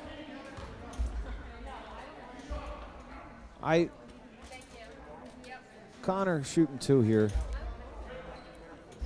But I'd have to say, first one's good. I'd have to say that the reason Pilgrim's having success offensively is because of their defensive pressure, really resulting in a lot of points. Connor sinking 2. There's another opportunity to trap, but that... Oh, there it is! And you wondered why you're still up at home? Are you kidding me? Ladies and gentlemen, this is why we don't leave the venue. My goodness! Oh, baby! Down 20, but nonetheless, what? Are you serious? What's going to happen next? You were tucking little Johnny in for the night. You better wake that kid up. You don't know what he's going to miss in the fourth quarter, ladies and gentlemen.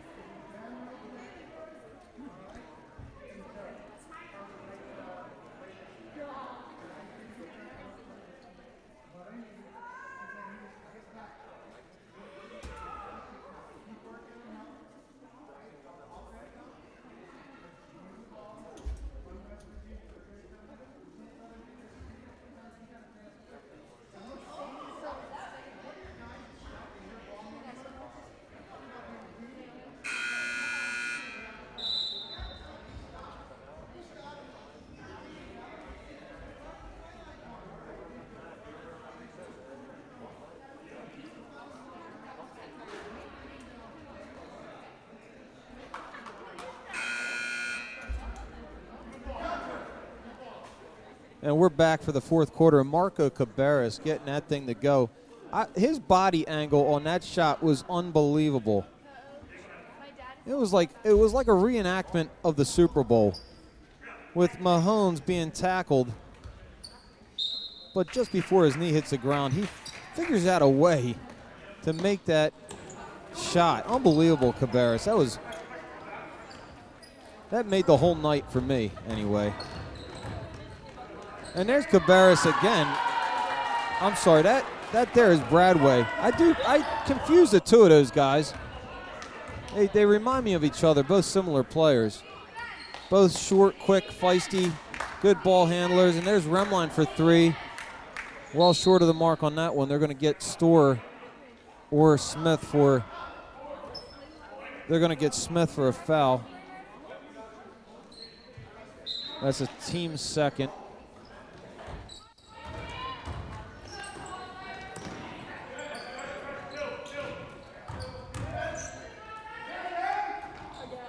Oh my goodness, there's Remline. Remline joining the block party tonight. Oh, look at that pass.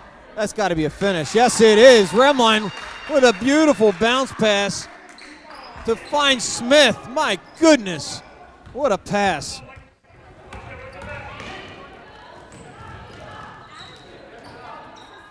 There's Storr getting roly-poly-oly. One more roll. He'd have opened his own bakery on that one. My goodness. And Connor looks to be shaken up on the. No, he's okay. He's going to shake it off. No, he's got a little injury here coming off the court. Well, he's gonna shake that thing off. Jalen Smith to the charity stripe. Shooting 2. That's Gloucester's 3rd team foul. Off the mark for Smith.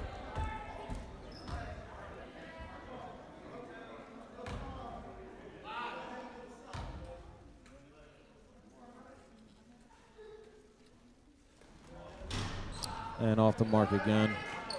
Not able to get those free throws to go. But here we are, Gloucester down 20 points in the 4th quarter. A lot of time left.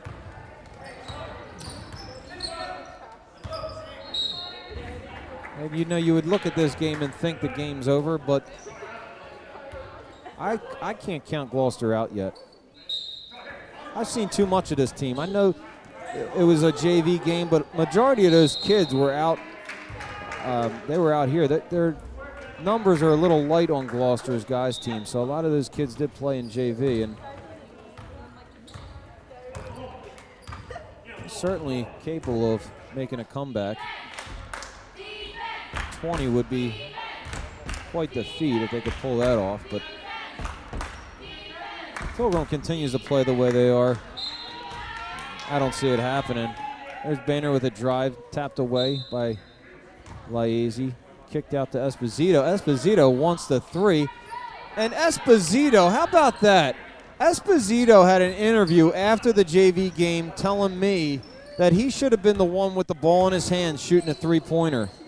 Well, Kevin, you had your opportunity there and didn't work out the way we heard you say it in between games. But I think most of that was in jest. I don't think Kevin was being really serious. Either way, I'd like to see Kevin shoot that shot. I don't know if his coach does, but I do.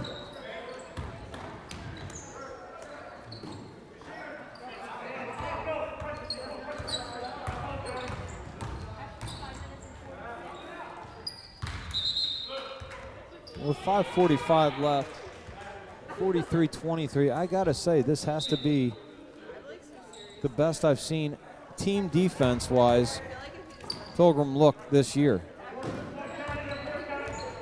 They're all working hard out there. And there's Connor with an easy pick, and Jalen for 2. That's kind of been the theme tonight. Jalen and Boehner putting pressure, forcing a turnover. Connor's just there saying thank you very much. That doesn't look good there. That's Bradway. It looked like Connor Storr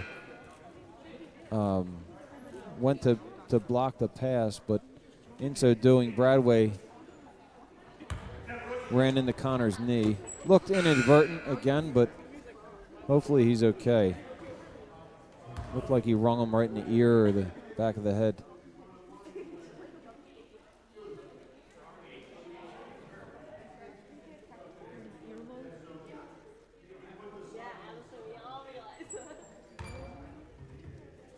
I might take a timeout here just to check this kid and make sure he's okay. So I'm going to run from the mic for a minute.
Painter with another steal there and able to get 2 points out of it. Looks like Britain's going to be checking in the game. And to the parents of,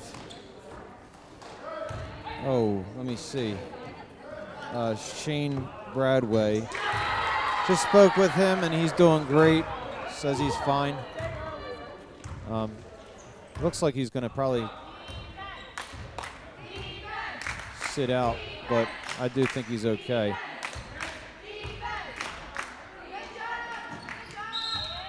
We got 3:53 left in the game, 49-28.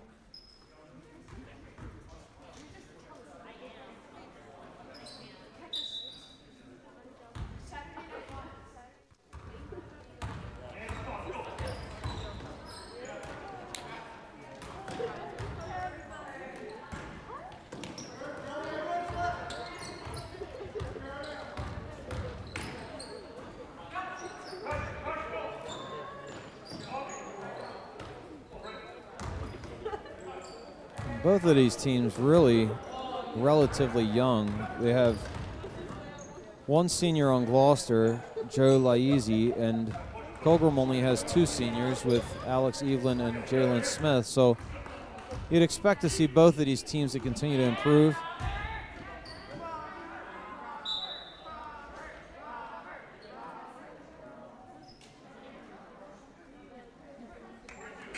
How we doing, boys? Good. All right.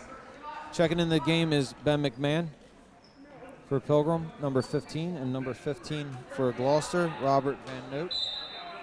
And 13 for Gloucester, Ben Small. And there's Ben McMahon coming right off the bench. The kid's not afraid to shoot. He's very confident. And when I see him shoot, him and Britton, both of them, coming off the bench definitely gives this team an offensive spark. Not able to get that one to go, but even if not this year, in the years to come, these 2 freshmen are going to be fun to watch. There's Lepresti with the little jumper at the top of the key and not able to get that to go.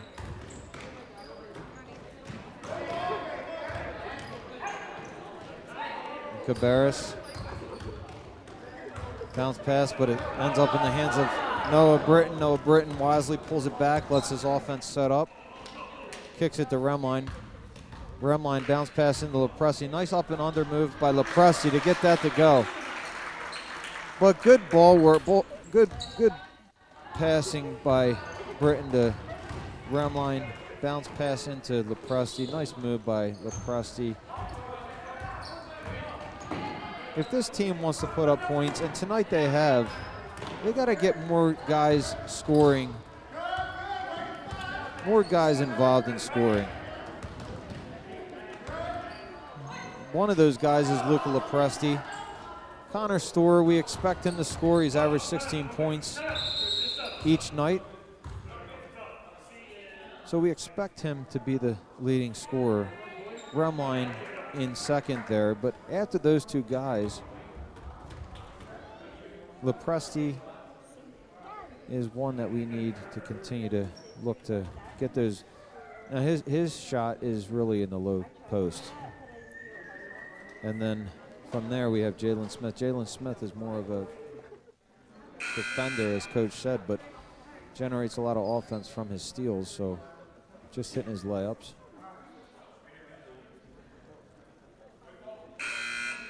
But 51 points, not too bad on offense tonight, so it's good to see. It's definitely going to be a confidence builder for these guys, I think, coming out of this game.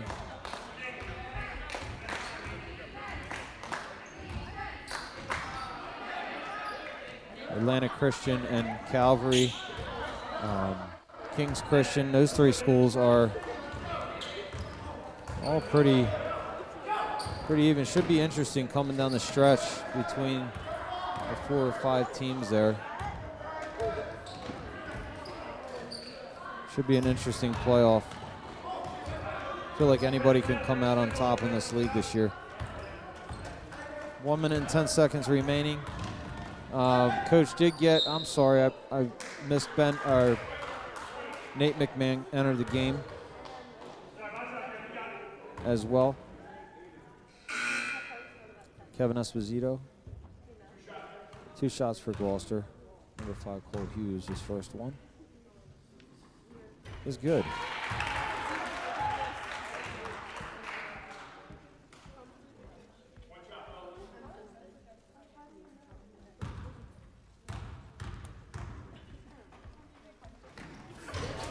Not able to get the second one to go. Pilgrim fighting for the same ball.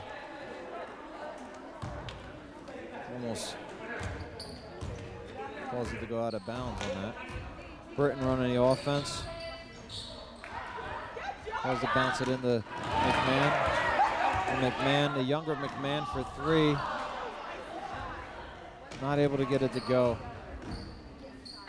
And McMahon from the baseline not able to get it to go. And Nate with the rebound with 56 seconds left. Esposito just passes it. Trying to get Coach Meno involved. Probably was thinking, it's your anniversary, Coach Meno. I'm giving you a little gift. The basketball.